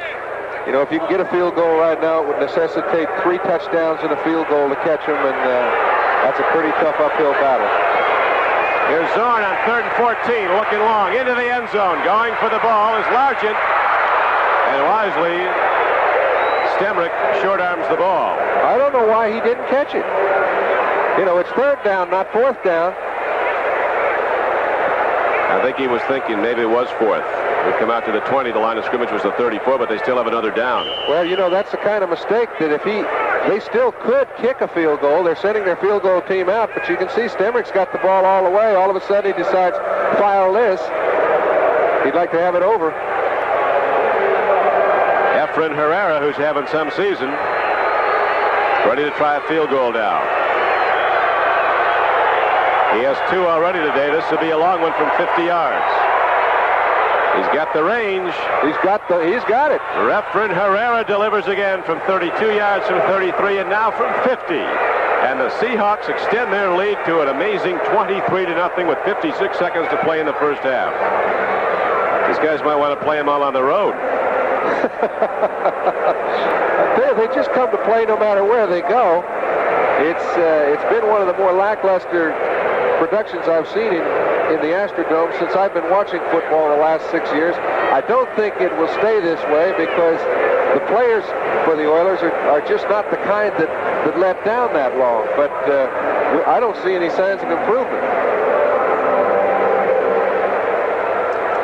Our producer, Terry Eward, informs us that Elvin Bethea of the Houston Oilers has a sprained collarbone. So whether or not he'll return, we'll find out. Our director today for NBC is Barry Stoddard.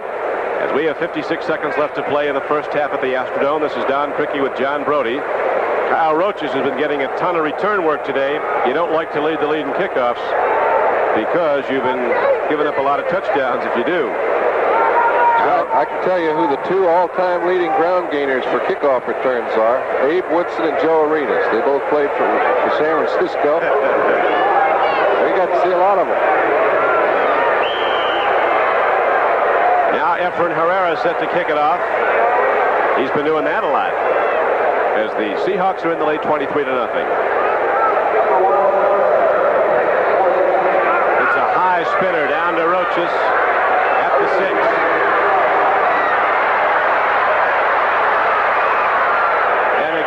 Roaches is thrown down at the 14 after an 8-yard return. A penalty marker comes in on the play, and we could have a clip against Houston.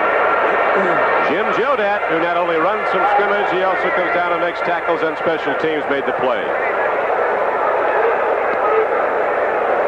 Signal here from the Seattle to their benches that it's going to go against the Oilers. Hey, inside the 10 is not an ideal situation with 50 seconds left to play. I expect they'll run the clock out, go in at halftime and try to reorganize. 6 quarters in a row, Seattle's been... We ain't clear on number 57 receiving team. First down. Next Sunday on NBC Sports, NFL 80 continues. Join Bryant Gumbel for an up-to-the-minute look at all the news, scores, and highlights, plus a special feature on violence in sports. That's all next Sunday on NFL 80. Check your local listings for the game and time in your area. There's some of the games you'll see next Sunday on NBC. Donnie Coleman runs the ball for the Houston Oilers, and not very far in a 1st and 10 play from the 7-yard line. Oilers had one good drive down the field not that long ago, and then a Stabler pass was blocked at the line of scrimmage high in the air. Linebacker Michael Jackson intercepted. Dave Brown intercepted Stabler earlier, and the Houston Oilers are down 23-0. Denver and Cleveland in a 13-13 tie as Don Cockcroft just hit a 44-yard field goal to bring the Browns into a tie.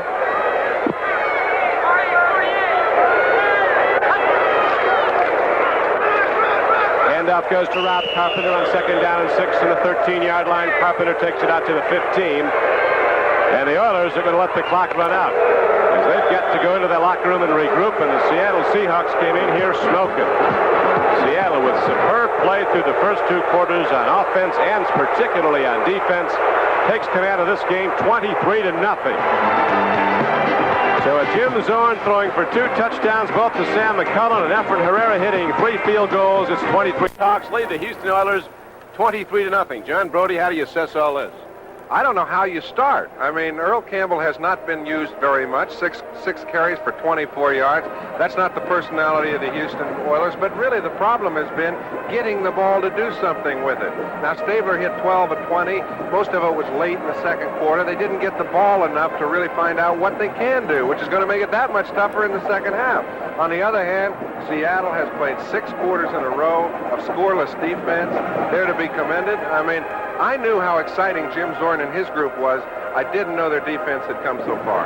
They've really come far. In fact, they've held Earl Campbell to minus yardage so far. Want to look at a great football play? Watch Jim Zorn and Sam McCullum in action here in the second quarter. And this was one of their 2 touchdown combinations. Well, whenever you find a man like Sam McCullum one-on-one with any defensive back, you would like to come to him. Now, they have him inside in a slot position where he could go toward the post or to the corner. He can do whatever he wants on the defensive back. In this case, I believe one of those was against Vernon Perry. The other was against Jack Tatum. Neither of these individuals had any case. And so the Seattle Seahawks come out 23-0 in the lead. What does Houston do to come back in? They've got to start pumping all over the field. Well, I know Kenny Stabler so well that I have a feeling, he says, folks, this isn't time to get concerned about a game plan. This is the time to throw something at the wall and hope it sticks. And he's got a number of tricks. I don't think you'll see many fancy screens, play-action passes. I think you'll see him go back and fire the ball 25, 30 times, get a few breaks, and they'll get on the scoreboard. The ball game isn't over, but only because they're playing at home. They're also playing a team that's been playing 6 quarters of scoreless football. I don't know how they're going to get back. I'm glad it's not my problem, Don. Well, we'll find out in a moment. There's the first half point breakdown. We should point out we're given some misinformation. Earl Campbell is actually averaging 4.3 yards a carry. He's not been held to minus yardage. He's gained 26 yards. But overall, the Houston Oilers have not been able to run the ball with any consistency against this Seattle defense, John, as you pointed out, has a 6-quarter streak of shutout football going. Well, and you have to credit them, because I had the feeling that the Oilers didn't have the ball enough to do much with it. But when you take a look at the stats, they're really pretty even as far as time of possession is concerned. And actually, the Oilers had it for 16 minutes as opposed to 13 for the Seahawks. But where they had it was the indicative thing. The Seahawks had the ball in positions where they could do something with it, and the Oilers didn't. Well, we're set to go now. We'll see what Mr. Stabler and the Houston Oilers can do as the Seahawks will be kicking off now to start the third quarter. In the first quarter, Ken Stabler was throwing the ball a lot, put it up 20 times, completed 12, but for only 48 yards, and of course had the 2 intercepted, one by Dave Brown, one by Michael Jackson. Jim Zorn, on the other hand, threw 16 times, completed 7 for 133 yards and 2 touchdowns, none intercepted. McCullum having a great day, 4 receptions for 80 yards, 2 for touchdowns. Largent's caught 1 for 32, Jodat 2 for 21. Don, I think that when you take a look at Zorn's statistics, they're very misleading. 7 for 16 is a quarterback that's not having a good day. Except in his case, it's not so, because he's picked the defense apart when they've given him the opportunity. He's been patient, he's thrown the ball away when he's had to, and he's been effective when he was given an opportunity. Green Bay leading Cincinnati 14-6 in the second quarter. Now Efren Herrera approaching the football, hits it very high, a spinning kickoff that Kyle Roaches will field at the 3-yard line. Here comes Roaches to the 10, to the 15, into the 20. Kyle Roaches has the channel, and Roaches is finally thrown down at the 26-yard line. Here comes Mojo to get the kicking team. Watch old Mojo. He used to have another part to his act. When he got to the sideline, he'd spike it, but I think he refrained from doing that now because somebody almost got hurt once. Henderson out of the game. He doesn't have to do that. Mojo goes out there and gets it. Jim Jodat was again down to make the tackle for Seattle, covering the kick. And so, after a 23-yard return by Carl Roaches, the Oilers go on offense, 1st and 10 at their 27.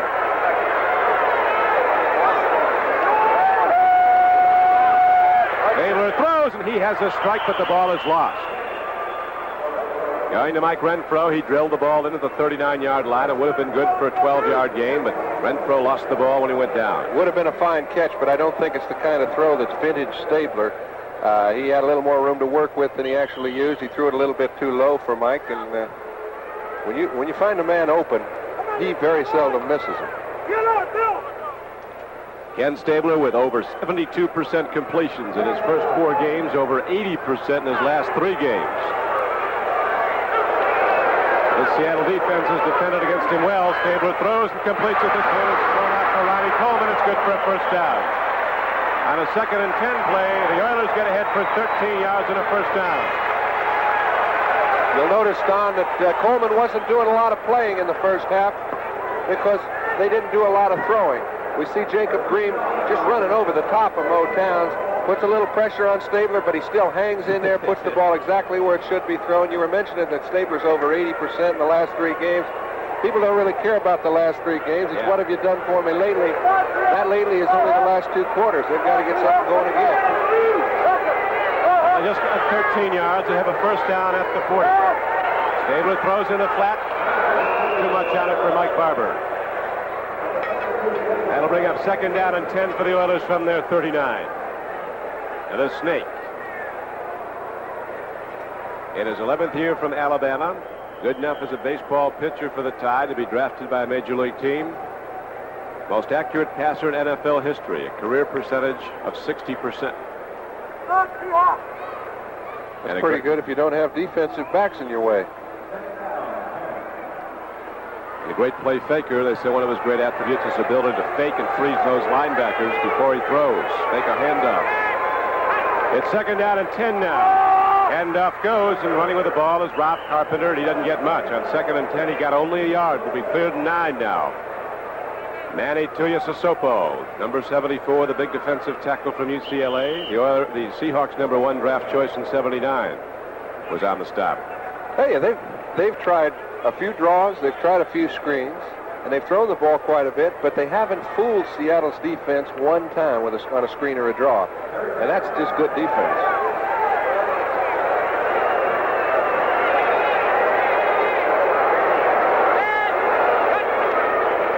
Third about 10. It's intercepted for a 3rd time. Picking the ball off is Vic Miner, the 5th defensive back in the game for Seattle. And the Seahawks have intercepted Stabler 3 times. And the Seahawks have the ball back at the 45-yard line of Houston. Another great defensive play. Boy, they've had some. Now they're blitzing Stabler. He's got to come off to a hot receiver. You can see the Seahawks are playing down and distance perfectly. Stabler goes with Johnson the whole way. But Johnson or Barber never did read the play. You throw to a man when his back is turned. It's part the receiver's fault for not seeing it, but the quarterback's for throwing it. So the Oilers give it up again on the interception, and the Seahawks have the ball for the first time in the 3rd quarter. Zorn looks left, throws right, goes to his tight end Sawyer, and he's down inside the 40-yard line. John Country Sawyer takes it down to the 38-yard line, a gain on the play of about 7. Stemrick ran him out of bounds. Talking to Howard Mudd, the line coach, said we almost had John Sawyer talking like a Yankee living out there on the Northwest, but since he's been to Houston the last 2 days, he's reverted back. To retrain him.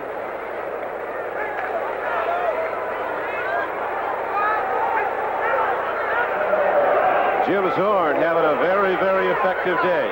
He's been throwing deep and he's been hitting deep. On 2nd and 4, they go to the run, and Dan Durning takes the ball inside the 35-yard line and down to the 32. He gets ahead for 6 yards and a first down. Bingham and Wilson were on the stop for the Oilers. Not soon enough, as Bob Newton and Steve August just kind of burrowed a hole in there. Their offensive lines played exceptionally well, giving Zorn plenty of time to throw, moving the defense off at the point of attack.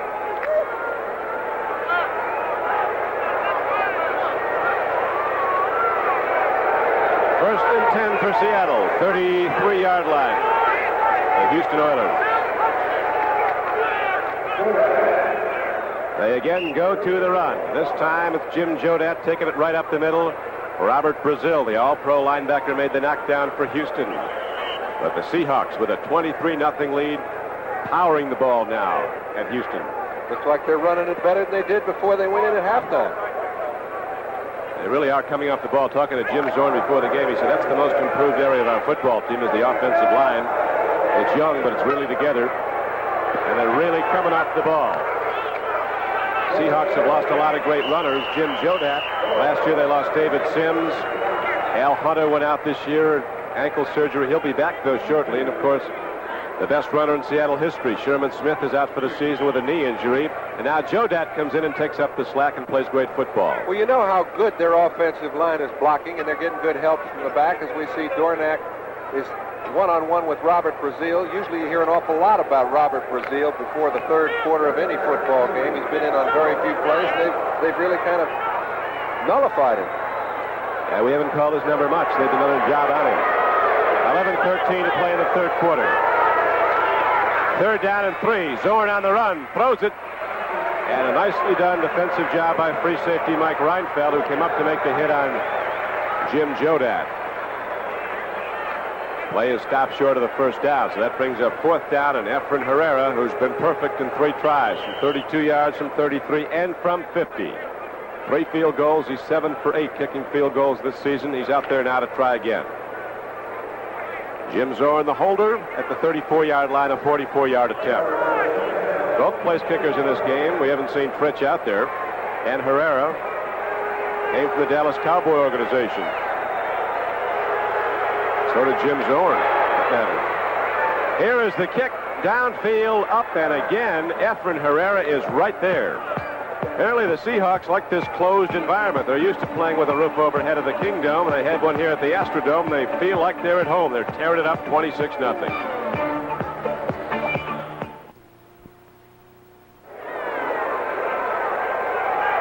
(26-0) Seattle, as Efren Herrera's hit a 4th field goal of this day, 44 yards away, and now he's set to kick off. Kyle Roaches has had the ball more than anybody on the Houston Oilers team other than quarterback Ken Stabler. He's ready to return another kickoff. The squibber goes into the end zone and out of it. It'll come out to the 21st and 10. So with 10:18 to play in the third quarter, the Oilers have a big problem, and so does one of the great defensive ends in the league for a long time, Elvin Bethea, who we were told injured his collarbone in the second quarter. Don, that's one of the few times that Elvin Bethea has ever had to leave the game because of injury. He's been one of the most durable players in the history of the Oilers. You know, I think right now the Oilers are getting beat on special teams as well as they are offensively and defensively, because Roaches has not been able to get the ball up past the 25-yard line, and another occasion is him getting it at the 20. Dislocated collarbone is the prognosis or the diagnosis, and he'll not be back today. Elvin Bethea. Right now, we pause briefly for station identification. This is the NBC television network. You're watching Seahawks football on KING-TV, Seattle. Kenny Stabler in the midst of an outstanding season, but not today, as the Seattle defense has come up and intercepted him 3 times, and Seattle's offense putting points up at just about every opportunity. Leading this game 26-0. The Seahawks led at the end of the first half 23-0.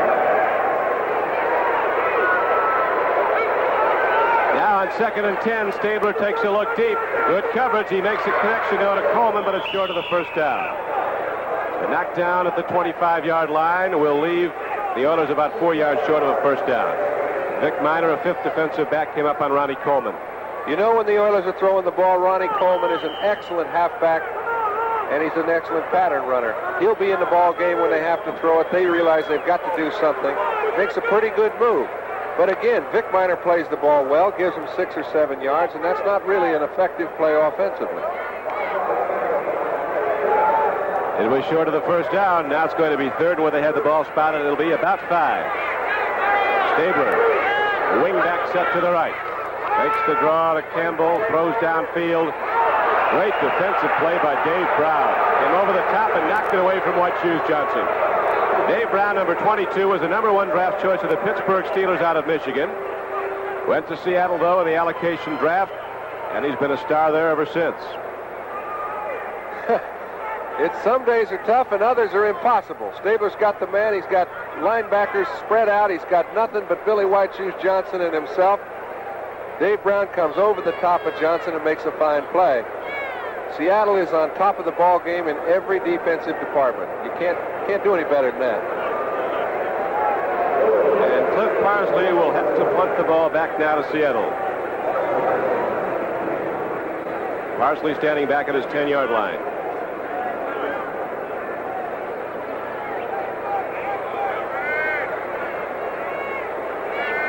Vic Miner is back deep to return. Will Lewis back. Also, here's Lewis getting under it. Lewis will feel it at the 28. Loses it. Free ball. Houston has it. The Oilers have the ball.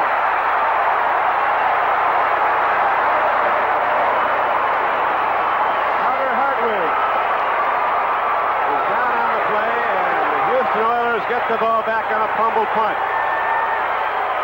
Jeff Groth was also there. The Oilers need more than one good break, Don, because there aren't any 27-point plays behind 26-0. The one thing they do have going for them is they've got 24 minutes of playing time left. See, Rabel tries to make a play on a ball that was fumbled by Lewis. Can't get to it. Groth came in and took the ball right away from him. This is the best field position that the Oilers have had, but it's the first time the fans have had a chance to cheer. But still, the Oilers have a shutout going against them. They've not put a point up. Stabler with 1st and 10 goes to Earl Campbell. Campbell powers his way down to the 26-yard line. He gained 5. Ilya Sissoko, 74, made the stop for the Seattle Seahawks along with Bill Gregory. 8:55 to go in the third quarter. Seattle 26, Oilers nothing. Pittsburgh leading Minnesota 23-3. Green Bay leading Cincinnati 14-6. Cleveland and Denver tied up 13-all. New England leads the Jets 21-6 third quarter. Third quarter, Miami over Baltimore 17-10. On 2nd and 5, the Oilers again power the football with Earl Campbell carrying it. Right at the Seattle defense, he takes it down close to the 22. The big thing, Don, from an Oilers standpoint, is that when you get the ball in the other team's territory and you've still got 24 minutes to play, you've got enough time to let your big horse, a man who's led the National Football League 2 years in a row, run with the football. It gives the offensive line some feeling of doing something, and really it picks up some yards. The personality has been over the years. Earl Campbell up the middle, he'll break something. They've got to give him an opportunity to do that, and then Stabler can do his thing. Earl Campbell, who gained over 3,100 yards his first 2 years in the league. And here he goes. Campbell turns the corner and almost took it in. Knocked down at the 15-yard line by the strong safety Keith Simpson. That was it. If Campbell had not gotten by Simpson, he'd have gone the distance. And it looked to me as if he was by him. He's so fast for being big. Good block at the point of attack. You see Beeson comes in and doesn't get a chance to get to the play. Campbell makes a fine move to pick up 7 or 8 yards. It looks like Michael Jackson might be hurt on the field. Earl Campbell's gained 41 yards in 10 carries as the Oilers now have their deepest penetration. We'll be back in a moment. Michael Jackson's up, and he walked off under his own power. Be attended to now. Apparently twisted an ankle. He's played a superb game for Seattle. Has an interception. But right now, the Oilers are challenging, and they need to get into the end zone. Trailing 26-0 in the third quarter. Stabler on 1st and 10, hands off the field. And Earl Campbell making his way behind a great offensive line and starting to open the holes now, gets down to the 10. Leon Gray, 74. Bob Young, the longtime St. Louis Cardinal, 63 on the left side. Carl Mock, the center. Ed Fisher and Morris Towns on the right side as Earl Campbell gets 7 more yards on that carry. Be second down to long 3. This is the first time, Don, that you've been able to notice Leon Gray and Bob Young and Mock, Fisher, and Towns moving people off the line of scrimmage. 6:55 to play third quarter. On second down, Campbell takes a look, and there's nothing there. Earl Campbell dipped in, tried to go wide, and Dave Brown again made the play for Seattle. Dave Brown, who's started every game that the Seattle franchise has played, 65th game.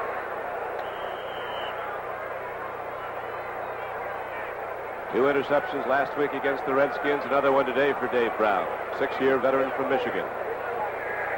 Seattle is a remarkable success story as expansion teams go.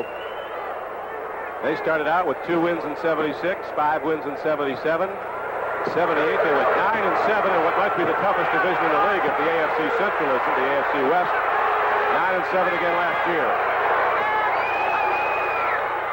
Stabler takes a look on 3rd down. He has a lot of time. He throws into the end zone. Free ball. It is almost intercepted. It goes incomplete. Another one bites the dust in the end zone, and the football goes down. No one in possession. All right, Stabler's primary receivers are covered. He has no chance to get the ball in there. He's trying to wait as long as he can, see if he can't get Renfro coming all the way across the field, make a fine play, and make something good out of a bad situation. He tries to go to Tim Wilson when none of his wide receivers are open, almost comes up with an interception. It's 4th down and 6. I don't think they're going to be trying any field goals. Efren Herrera has a team record with 4 in this game.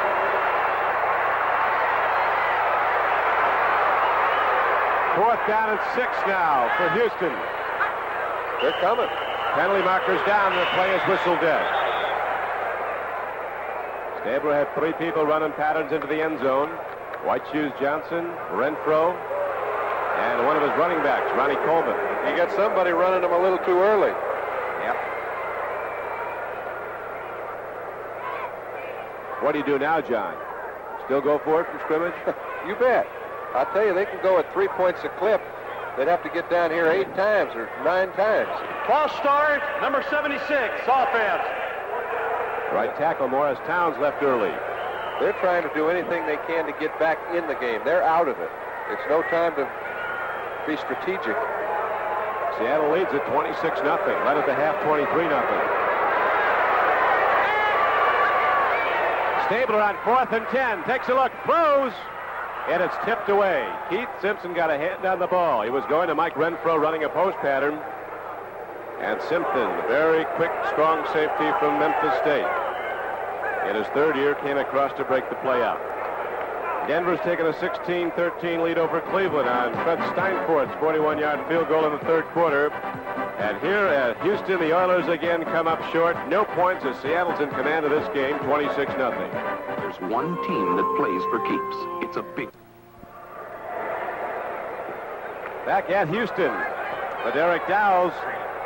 Not a whole lot to cheer about for them or the sold-out Astrodome following of the Houston Oilers as the Oilers are down 26-0 with 5:57 to play in the 3rd quarter. Handoff goes, Dornick carries, runs the ball out to the 20-yard line. Other scores coming in from around the NFL, and we'll look at some right now. Down in Miami, Baltimore has scored and has tied up the game 17-17 with the Dolphins. Burt Jones just threw 1 yard to running back Curtis Dickey from Texas A&M. Number 1 draft choice of the Colts. They're tied up 17-all. Denver leading on a Fred Steinfort field goal from 41 yards out, 16-13 over the Browns. At halftime, Atlanta routing previously unbeaten Detroit 34-0. New England's leading the New York Jets 21-6.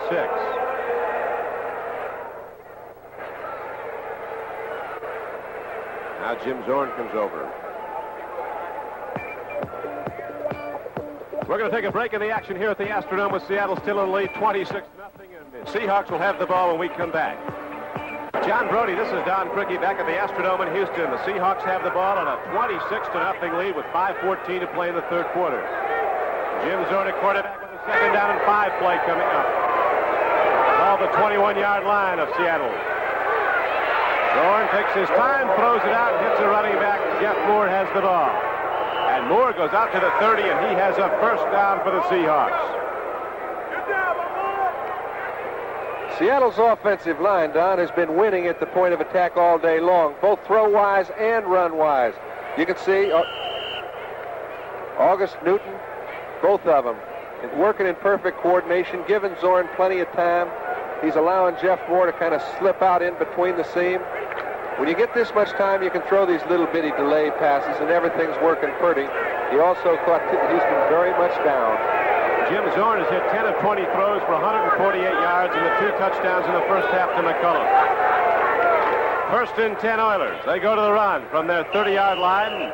Don't get much. Out for a couple, maybe 3 yards with Jim Jodat. Andy Doris, number 69, was the first to meet the runner. More scores rolling on in. New England now leading the Jets 21-6 in the fourth quarter as Matt Cavanaugh has come into the game, thrown a 37-yard touchdown pass for New England to Harold Jackson.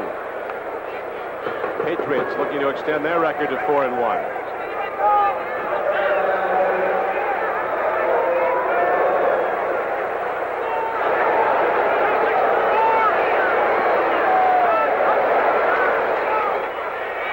On a draw play, they go to Jeff Moore, and he eludes a couple of tacklers, turns wide, and look at Jeff Moore go to work.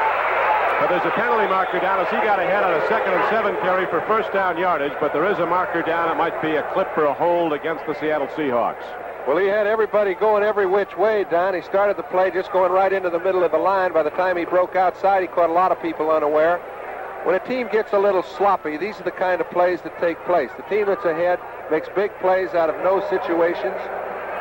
You see, Moore should be stopped right at the line of scrimmage. Yep.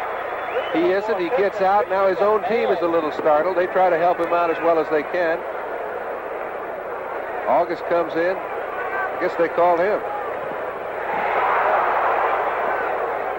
Jeff Moore, a rookie from Jackson State, still has turned out a few great ones, more than a few.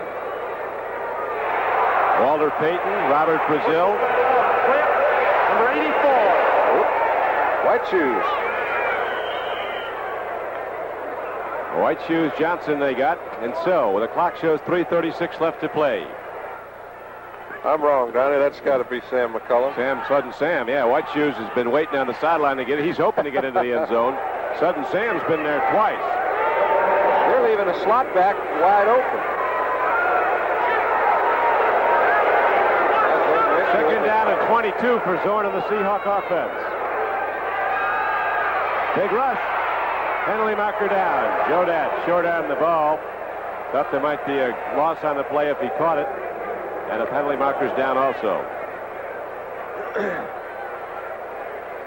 You could see Zorn give it that, geez, I thought I had something. He tried to audible to hit McCullum on the slot right straight down the field. Nobody was watching him. When he did, they covered off and picked him up.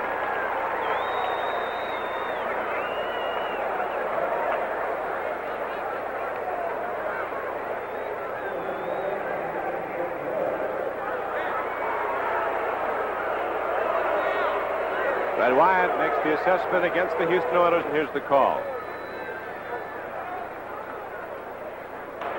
Personal foul, face mask, defense, first down. That hurts. Automatic first down on the defensive face mask call against the Oilers. Unless there's a sudden change, and it doesn't appear as if there's going to be one, this is probably the flattest I've ever seen Houston in the 7 years I've covered them. There really has been a flat flood today. Jodat gets the carry on first down from his 24-yard line and hammers the ball out to about the 28. Curly Kelp, the middle guard, number 78, made the knockdown for the Oilers. Doris at left end, Kelp's the middle guard. Elvin Bethea went out of the game with that shoulder injury. It's going to keep him out the rest of the day. Jesse Baker's over there playing right in. Ed Washington, Greg Bingham back in the line. Robert Brazil in there. Ted Thompson in the game.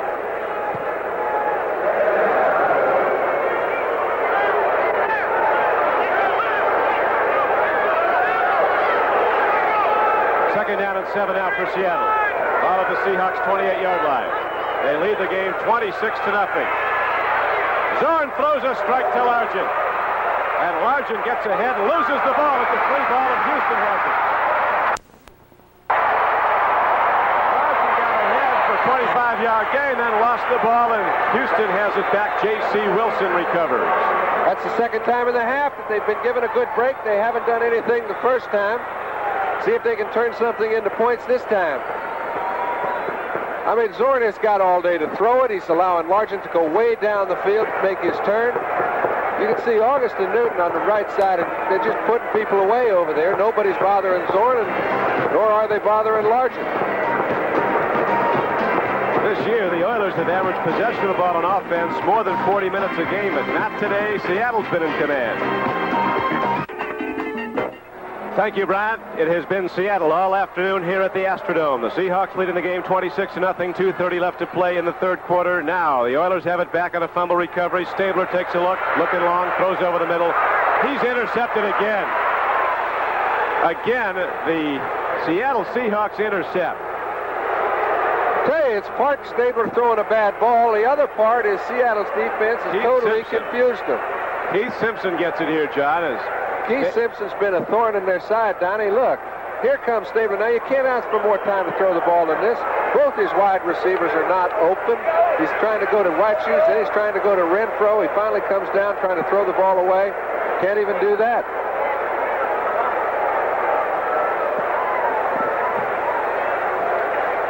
So 4 times Stabler has been intercepted. Now Seattle has the ball, 1st and 10 at their 40. They go to the run. Taking the ball is Jeff Moore.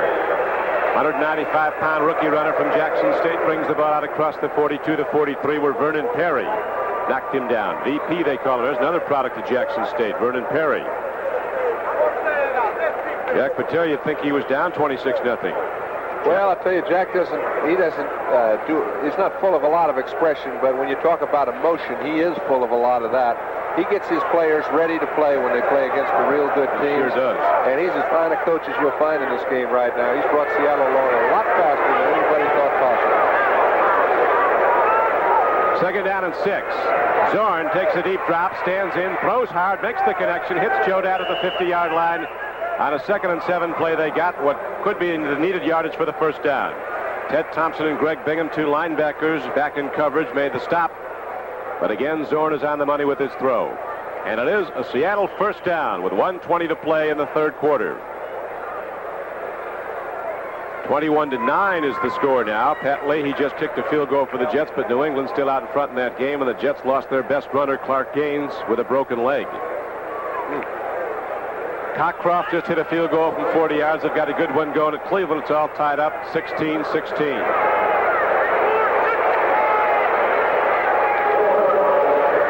Seahawks go back to the run, and the ball is taken down across midfield into the 45-yard line. Jeff Moore runs it again, and he is knocked down on the play by Bingham. When Zorn said that his offensive line may be the biggest improvement on the squad, they had a pretty darn good offensive line before it improved. I have not seen anybody run the ball consistently for 5 yards a crack against Houston on the ground before. I've seen them do it all day long, so I guess I have to agree with them. Lewis Bullard, 72. Jeff Seavey, 70. John Yarno, Bob Newton, Steve August across the front. They're the blockers. Here comes Seattle with another run. Jeff Moore fighting hard. Houston Oilers trying to strip the ball away. Moore takes it down inside the 45-yard line. On a 2nd down and 7 carry, he got ahead for about 3. Ken Kennard made the stop. Bill Gregory in repose on the sideline. Well, He's resting. He'll be back in there shortly. He's been tough when he's been in there. That's the end of the third quarter with the score. The Seattle Seahawks 26, the Houston Oilers nothing. And we'll be right back after these messages from your local station.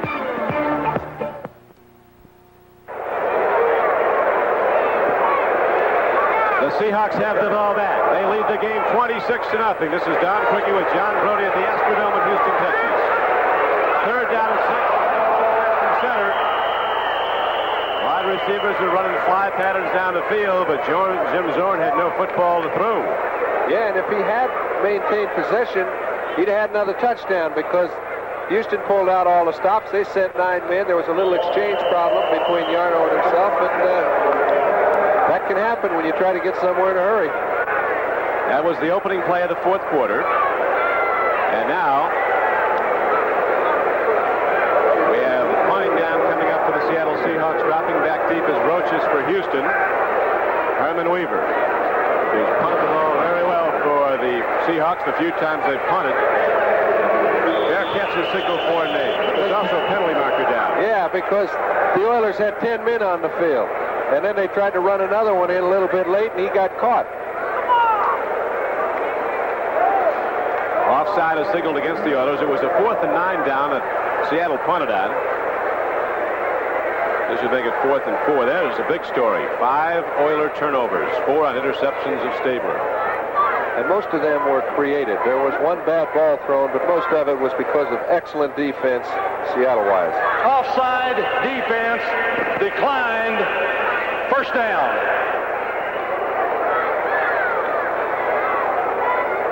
Oilers are going to take the ball where they fair caught it. So right now with 14:29 left to play in the game, and the Seahawks in the lead 26-0. The Oilers come out of the huddle and head back into it.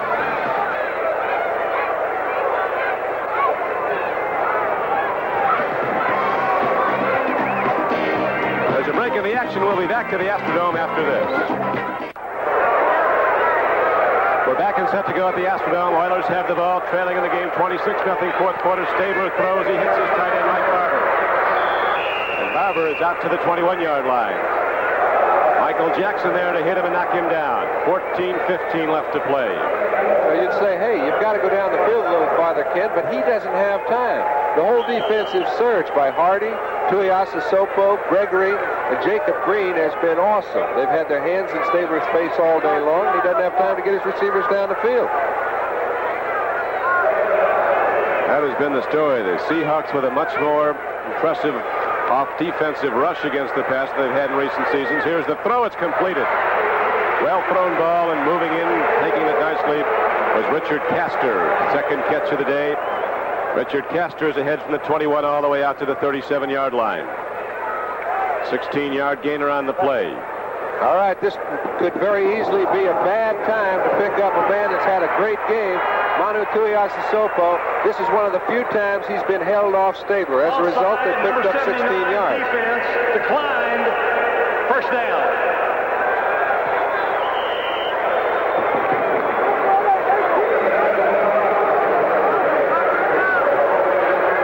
Stabler sets his team down now. 1st and 10 at the 38-yard line of the Oilers.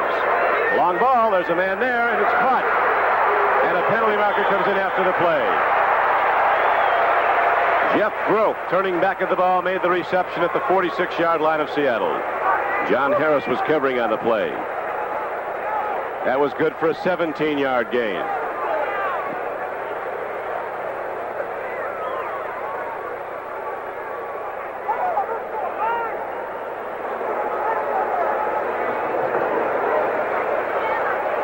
Pass interference, number 44 defense declined. First down. They'll take the passing yardage. Play was completed despite the defensive interference, and so the Oilers have the ball 1st and 10 now at the 45-yard line of Seattle. Stabler takes a look, throws, and tight end Mike Barber can't hold out. Turning in, he had Jackson beaten by a step. Goes incomplete. It'll be 2nd down and 10 for the Oilers at the 45-yard line of Seattle. Problem was, on a delayed pass, you'd expect to beat your linebacker by more than a step down, and Jackson really made Barber hurry. As a result, took his eye off the ball, and it hit the carpet. It's the way things have gone all day for the Oilers. Come on, Seahawks, let's go. That's pretty indicative right there, isn't it, Yep, Pal? that tells it all. Unofficially, the total yardage difference, Seahawks have 258, Oilers 160. But when it comes to points, Seattle has them all, 26-0. Rob Carpenter on the run, Robert Hardy on the tackle for Seattle. Ball advanced down to the 37-yard line. 3rd down and 2 coming up now for Houston. Norman comes out at linebacker. Beeson goes back in. Beeson expert against the run.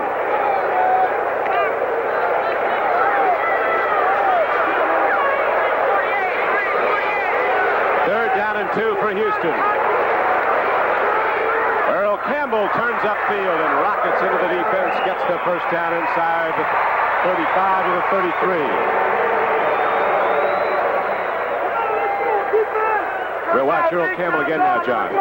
You know, Earl Campbell is running the ball very well. It's stated that he is healthy, but he is not running the ball the way you would expect the National Football League's leading ground gainer. Seattle has been able to contain him, give him 4, give him 5. He has not broken loose all day. The one time he almost did, he picked up 8 yards, and that's about the longest game we've seen. Stabler set to throw, takes a look, throws long. He's got a man open and completed for 10. Jeff Groth diving for the ball. Because of the groin injury, Earl Campbell came into this game with only 174 yards rushing through the first 4. A season ago, through the first 4 games, he gained almost 500. But he did come in with his usual 4.6 per carry average. Just hasn't carried the ball that often this year, getting more work today.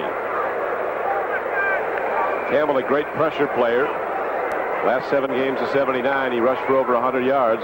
Oilers were heading down the stretch into the playoffs. Little blitz. They're coming.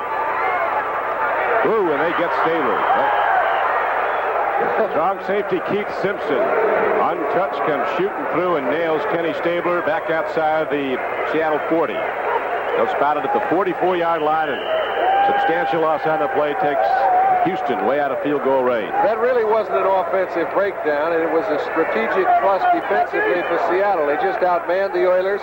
The only person left to pick up Simpson was Stabler, and it seems like at the perfect time, Seattle's got Houston's number, and that's about all you can say.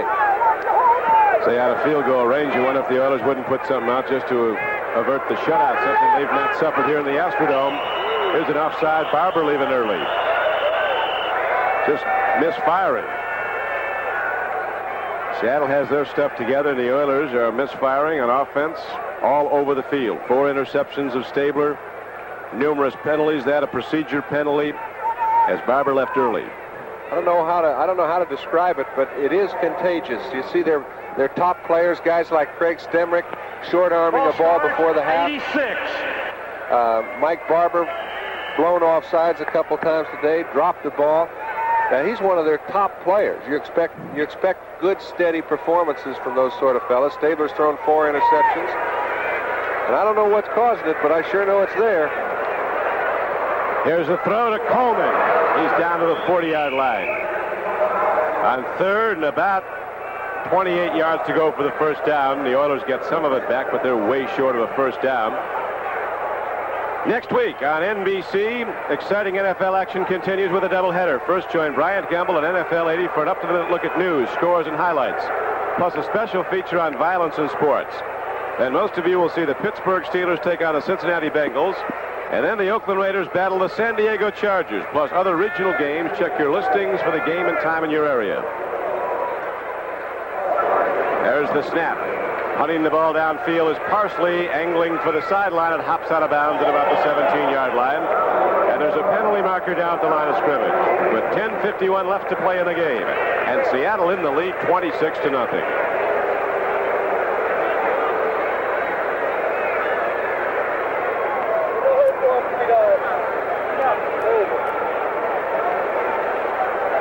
It's okay, just first. Face mask call.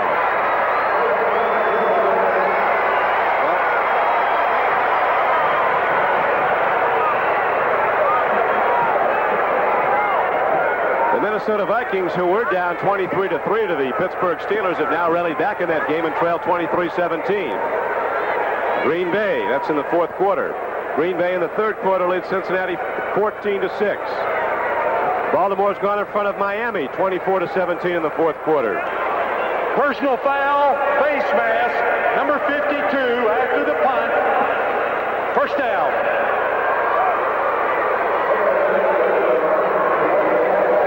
Well, I think you can see by the dejected walk on all the Oilers, these next 10 minutes may be very long. 10:51 to go, and it's never been a ball game since the Seattle Seahawks took the early lead and continually build on it. And we'll be back at the Astrodome after this. There's nothing like new. All the way from Alaska, the Cordova Seahawkers here. Bringing the Seahawks a lot of luck on the road. In fact, they haven't seen anybody score against them the 2 games the Cordova Seahawkers have been around. Shut out Washington, now they're shutting out Houston. 26-0 in the 4th quarter. Seattle 1st and 10. Yodat runs the ball out to the 15-yard line. Ken Kennard, 71, the middle guard, was on the stop.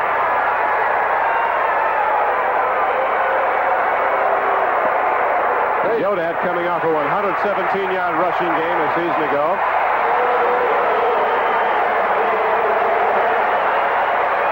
I think the fans finally found something to cheer about, Don.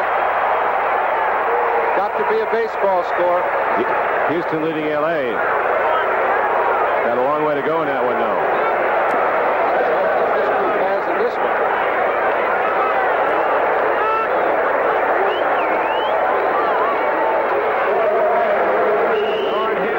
And Durnick runs straight ahead as the Seahawks now keeping the ball on the ground with a 26-0 lead. Jesse Baker.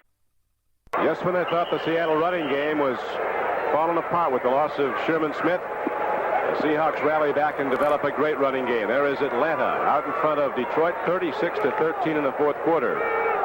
Billy Sims' Lions can't win them all, I guess. Already won a heck of a lot more than they did last year. Down at 5 now for Seattle at the 17-yard line. Zorn, timing pattern's got a man out there, and it's just overthrown. Sam McCullum under the ball. Had a hand on it, and he would have been gone again. Every time that Sam McCullum finds a way to get open, Zorn will come down to him. He's hit him 3 out of 4 times. That time he missed. You know, I think you have to give some credit to the people that get the players for Seattle that no one has heard of. They've got 10 free agents on their ball club that are all contributing a lot to their whole team development. Dick Mansberger has done a great job up there, and he scouts everywhere. They've got people from places nobody's heard of. Well, Mansberger, of course, came in from the Dallas Cowboy organization. He was the guy that knew where Jim Zorn was. The Cowboys thought they had him quietly put aside out in Los Angeles working. Not so. A 47-yard punt. And the Houston Oilers will go on offense when we come back. In the last 2 meetings, Seattle has outscored Houston now 60-14. John Brody, there's a guy that's going to help the Oilers when he comes back off the injury list, Kenny Burrow. He's been their big play man over the years, Don, and I think his size has a lot to do with it. Right now, the Oilers are playing with Mike Renfro and White Shoes Johnson. And they're excellent receivers, but they don't give you the real speed, big play that a guy like Kenny Burrows can give you. And you can see that it's affecting Houston desperately. They need somebody that can come up with a touchdown when everything looks a little bleak.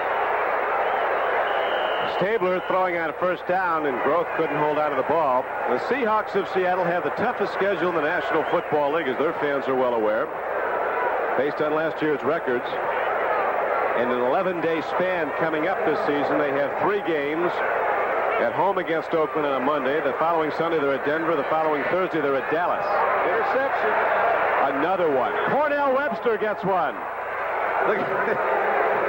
I'm telling you.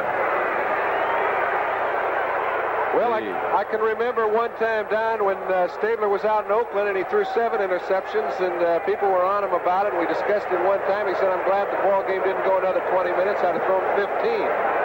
Today, he might reach that if they get the ball back very many more times. These have been great interceptions, though. Generally, you see yourself with the defender behind your receiver. You don't worry about getting the ball picked off. He's had 3 picked off in that very same situation. Now Coach Jack Patera with the luxury he thought he'd never had of giving some work to his backup quarterback. Sam Atkins from Wichita State is in the game. 1st and 10 for Sam and the Seattle offense. 45-yard line at Houston. Jodat runs the ball right at the Oilers. Takes it right over second base, and in a cloud of dust he goes down after a gain of 3. Jesse Baker and Mike Stensrud were on the stop for the Oilers. 8:40 left to play in the game. And the Seattle Seahawks have been in command from the outset. Scored 3 points in the 1st quarter. Put the game away with 20 points in the 2nd quarter, including 2 touchdown passes from Jim Zorn to Sam McCullum. Another Herrera field goal in the 3rd quarter. And it's 26-0 Seattle. Herrera with a team record 4 field goals in this game, one of them from 50 yards out. Second down and 6 coming up now. Seattle at the 42-yard line of Houston. Play fake, and Atkins wants some. Long ball. Sawyer's out there as tight end. Great reception down to the 15-yard line. Boy, he took that. He made a great catch out of a ball that I didn't even think he could touch, Don. You can see here's Atkins, and some people say, "Hey, boy, we'll get you. What are you piling it on for?" I don't think there's any such thing as piling it on in professional football. The game is to get all you can. Atkins makes a beautiful execution of a play pass, but Sawyer made the pass complete with an outstanding reception. They've got it back down on the 15-yard line, moving in again. 25-yard gainer on the play. Atkins getting a chance to play. You can't fault him for wanting to throw it. No. This game is fun, and if you're winning, it even becomes more so. 7:30 to go, and it's been a lot of fun for Seattle. 26-0 they lead. Handoff goes. Running with the ball is Jeff Moore, and he's all the way down to the 5-yard line. The Oilers need to do a little regrouping. You talk about Miami and their no names 6 or 7 years ago. How about this group? Now, Jeff Moore hasn't exactly been a household word lately, but he's got moves that make you very impressed with the way he runs the ball. He's done it on 4 or 5 different occasions, and it doesn't matter who they put in there. They're grinding out yardage. Jack Patera is one of his brothers. Ken Patera is one of the strongest men in the world. I don't think Jack's one of the weakest. He's getting stronger every week.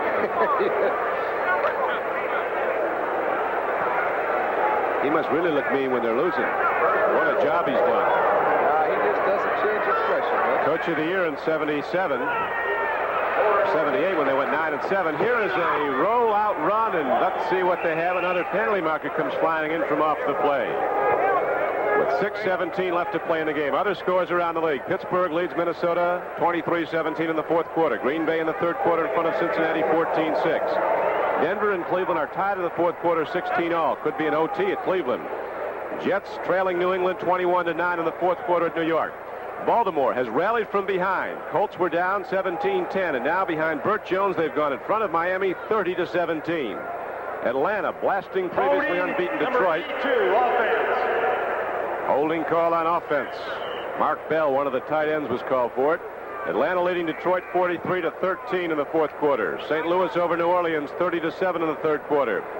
Philadelphia leads Washington 24-14 in the 4th quarter. And Houston on top of Los Angeles at Dodger Stadium 2-0 in the top of the 2nd. Later starts today, Buffalo at San Diego, 2 unbeatens, Kansas City at Oakland. Sam Atkins has a problem. He eludes it, and Sam's got somewhere to go right now, including the sideline. He bails out like a wise quarterback. Ed Thompson ran him out. I don't think he realized how far behind the line of scrimmage he was when he started. He still had time to look for a receiver.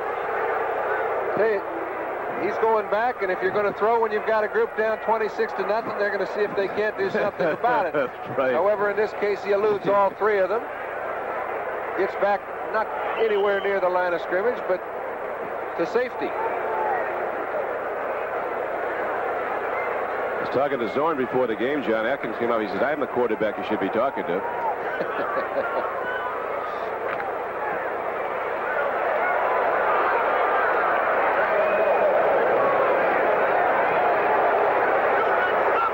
Second down coming up.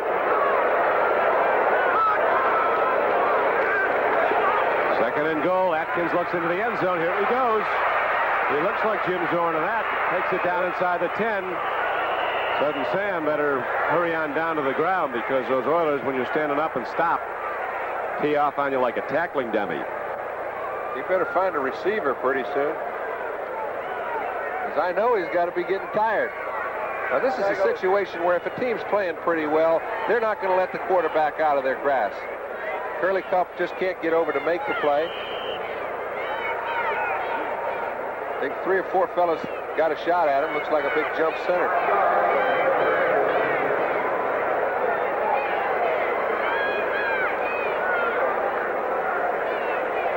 Next week, the Seahawks come home from this long road trip, and they will be going against the Cleveland Browns at the Kingdome. Then they head to New York to play the Jets, or at Oakland after that.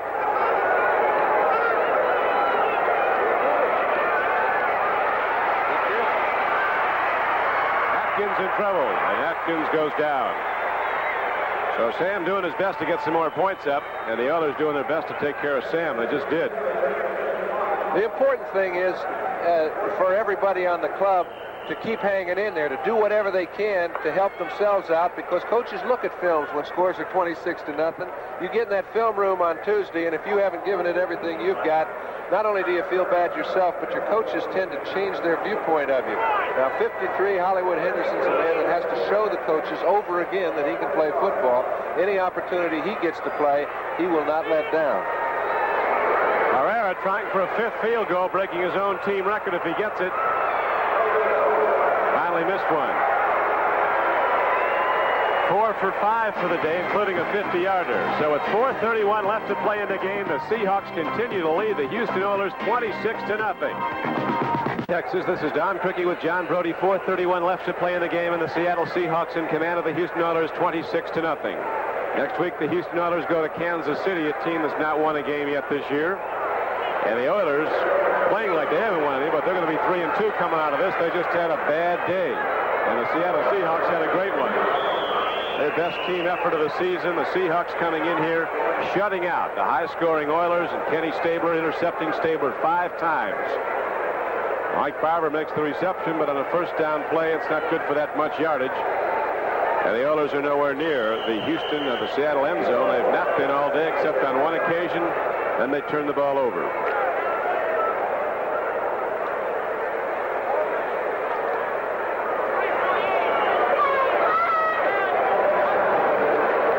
Second down and 6 from the 27. Downfield, the ball is thrown and separated. Rich Castor had it. Dave Brown whacked it loose.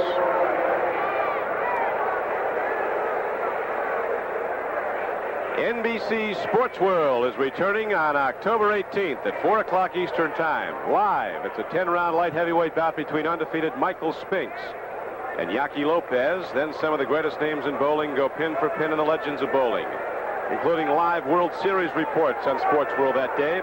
That's all Saturday, October 18th at 4 o'clock Eastern Time following the World Series here on NBC.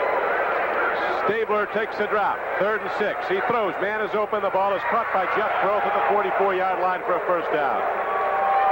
But there is a penalty marker down, John, at the line of scrimmage. Yeah, but I don't think it's against Houston. I think one of the Seattle Seahawks got a little edgy, went before the snap of the ball.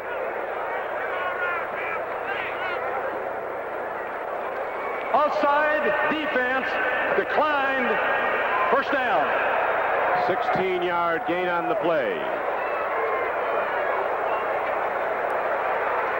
Okay, we're taking a look at a play that really doesn't mean very much, but it does to each individual. You've got to do your job in professional football on every given play. You can't let any of these defensive linemen get to your quarterback late in the ball game. Stabler overthrowing the defense. That defense has been right in his hair all day long. If it's not the pass rush, it's the defensive secondary. Now they're going on 8 quarters of scoreless defense against Washington, which has a pretty darn good offense, and now the Oilers, who have been scoring at will as of late. They're about ready to be watched, I believe. Recent game when Stabler put the ball up about 40 times. Saw him in the locker room afterwards. One of the people said, "Surprised you don't ice your arm down after throwing that much." He says, "Nah, this baby can go all day. I'm working on medium speed."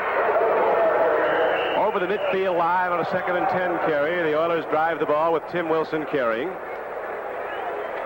Baltimore leading 30-17 over Miami. That game now in the 4th quarter. The Colts rallying back for 20 unanswered points from a 17-10 deficit. They take the lead. Well, Miami's been down so often in the previous 3 games. It looks like they're finally going to get beaten. New England, the Jets. Jets just got a safety. The Jets, considered a contender in the AFC East, heading towards an 0-5 start. Here's a handoff to Tim Wilson. Runs the ball over midfield and down to the 45-yard line. Keith Butler was on the stop. Denver has now taken the lead on a Fred Steinfort field goal over Cleveland, 19-16 in the 4th quarter. Survival time for Denver. They're 1-3 and can't afford any more losses this early in the season. Atlanta and Detroit having a track meet down in Atlanta. Falcons led early, led big, and now they're out in front 43-28. Philadelphia leading Washington in the fourth quarter, 24-14. First and 10, Stabler takes a look from his 45. Throws to Earl Campbell. It's incomplete with 2:13 left to play in the game.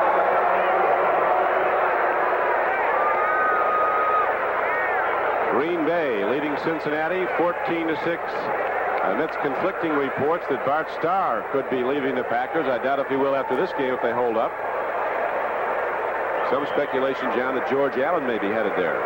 Well, Donnie, you know, it's hard to say. There's always speculation about so many things in coaching, and you know, if you lose in this sport, it's the nature of the game.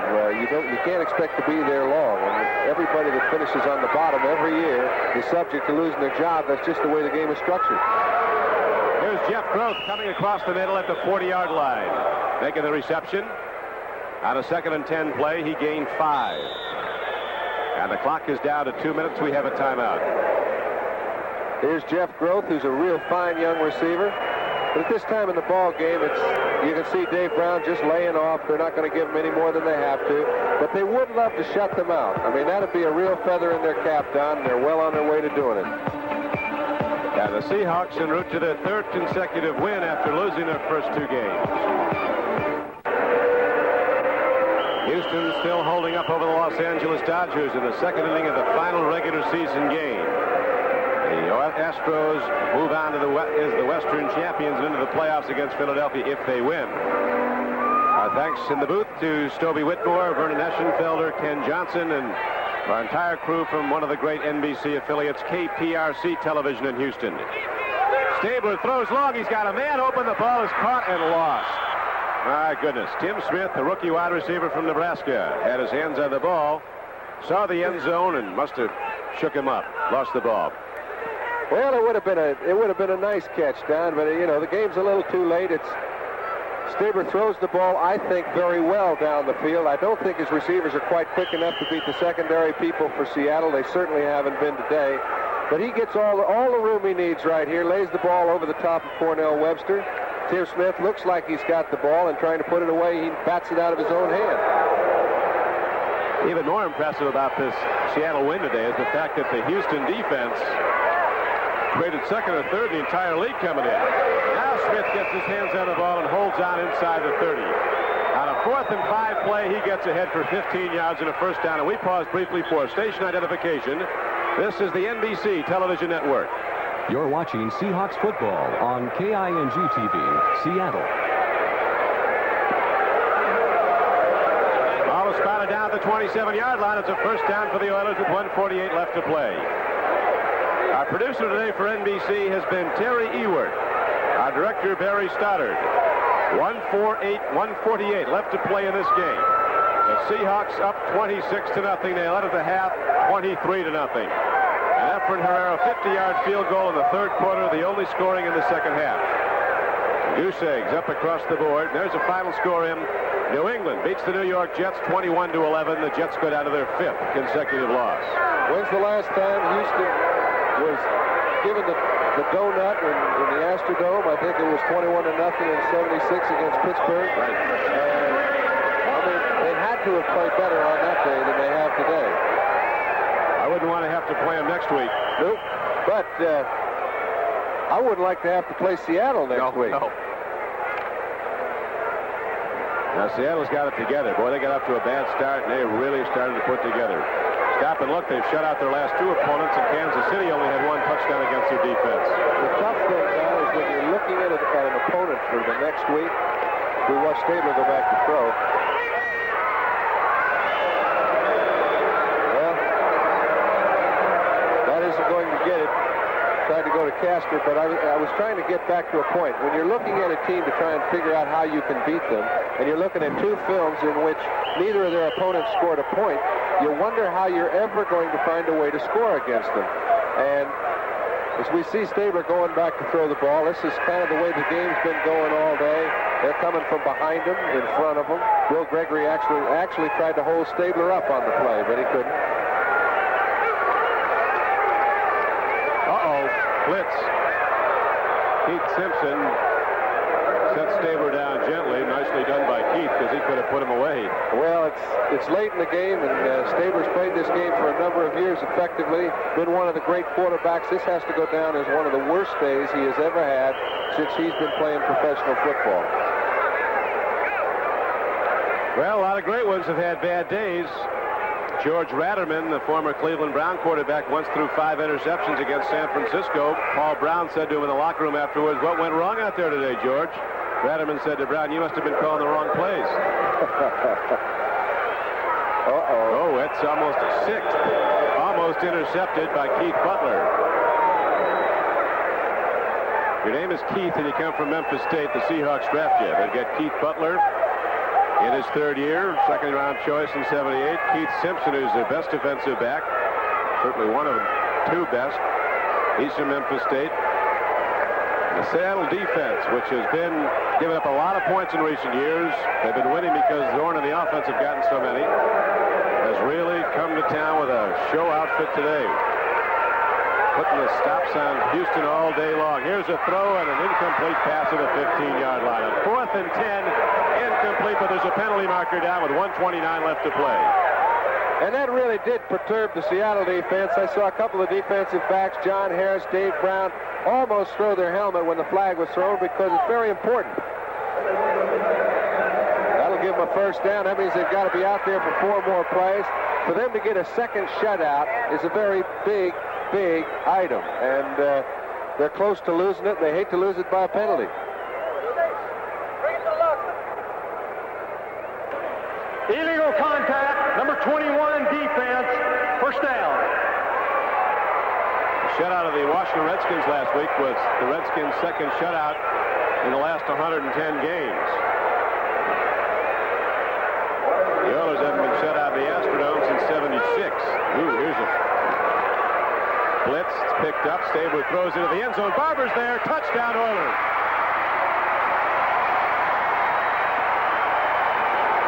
And what's left of this crowd is cheering awfully loudly. Well, they're very supportive here in Houston. They don't have much to be supportive about today. That play was a well-thrown ball by Stabler. I'll tell you why it worked. Keith Simpson is trying to safety blitz again. Stabler picks it up, and he picks it up in time for his offensive line to get their blocking assignment straight. When they do so, it's no match. When you've got Keith Butler on Mike Barber all the way down the field alone, there's no linebacker going to cover a tight end into the end zone. Pittsburgh has defeated Miami 23-17. New England's defeated the Jets 21-11. Baltimore has upset Miami 30-17. Extra point is up and good by Fritsch. So the Oilers avert a shutout, but certainly aren't close to winning the football game. Seattle has been in command from early on in the 2nd quarter, and they lead it now 26-7. St. Louis has sent New Orleans down to its 5th loss in a row, 40-7. Philadelphia's beaten Washington 24-14. And Don, I think if you want to give somebody a little advice, Seattle plays Cleveland next week. Seattle better get this ball game from Denver today, get their record to 3-2, because it couldn't get any easier next week for them. Seattle's about as impressive as any group you're going to see right now. And the way this game goes, when you're hot, and nobody likes to play a team that's had 2 shutouts. They missed it by a minute and a half. It's just been great defense. Their whole overall squad, the play is outstanding. Jack Patera, the man who orchestrates the whole thing, the head coach of the Seattle Seahawks. An organization that was put together with only winners. Everybody in the front office, the coaches all came in, the scouting system from winning organizations. Patera started his career as the coach of the fearsome foursome, Lamar Lundy and Deacon Jones and those Los Angeles Rams of fame. Then spent some time with the New York Giants, on to Minnesota, and subsequently the head coaching job at Seattle. You'd think their sideline would be a little excited, but it appears to me that they view it as another day in the park. Not too many people beat Houston 26-7. Here's an onside kick attempt. Ball slapped around. A lot of guys working on it. Seattle says they've got the ball. And apparently they do with 1:17 left to play. So Sam Atkins in the offense. Sam taking over for Jim Zorn when this game was out of reach. Goes back out to quarterback the club. We're looking at a little onside shift. Maybe they're trying to show somebody for their next week's opponent, because at this time in the game, if they weren't trying to showcase it, it's not going to be very effective. This is something they might have done when it was 16-0, 13-0, 26-7 with a minute to play. Ain't going to get you much. No, sir.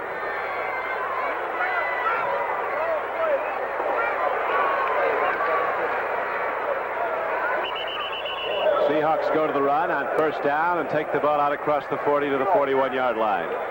And the clock winds on down to 1:07 to play. Greg Bingham was on the tackle. So the Oilers' record will go to 3-2. They'll be a full game behind the Pittsburgh Steelers, who've won today, 23-17 over Minnesota. The Seahawks' record will also go to 3-2 after an 0-2 start. They'll be very interested to see the outcome of that San Diego-Buffalo game, the match of the unbeatens at San Diego today. They're the only two unbeatens left.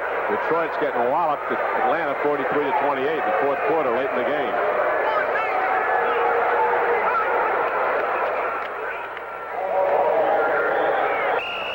Seahawks go to the run on second down and 8 from their 41-yard line. Curly Culp makes the stop. As Seattle now letting the game wind down. Players start to go across the field. Clock starts out, 17 seconds left to play. That's the Oilers scoring drive. It came too little and too late. But it did stop a shutout, John. It did, and I hope it does something for Houston next week, because their schedule gets no easier either. But for Seattle, it's been a great day.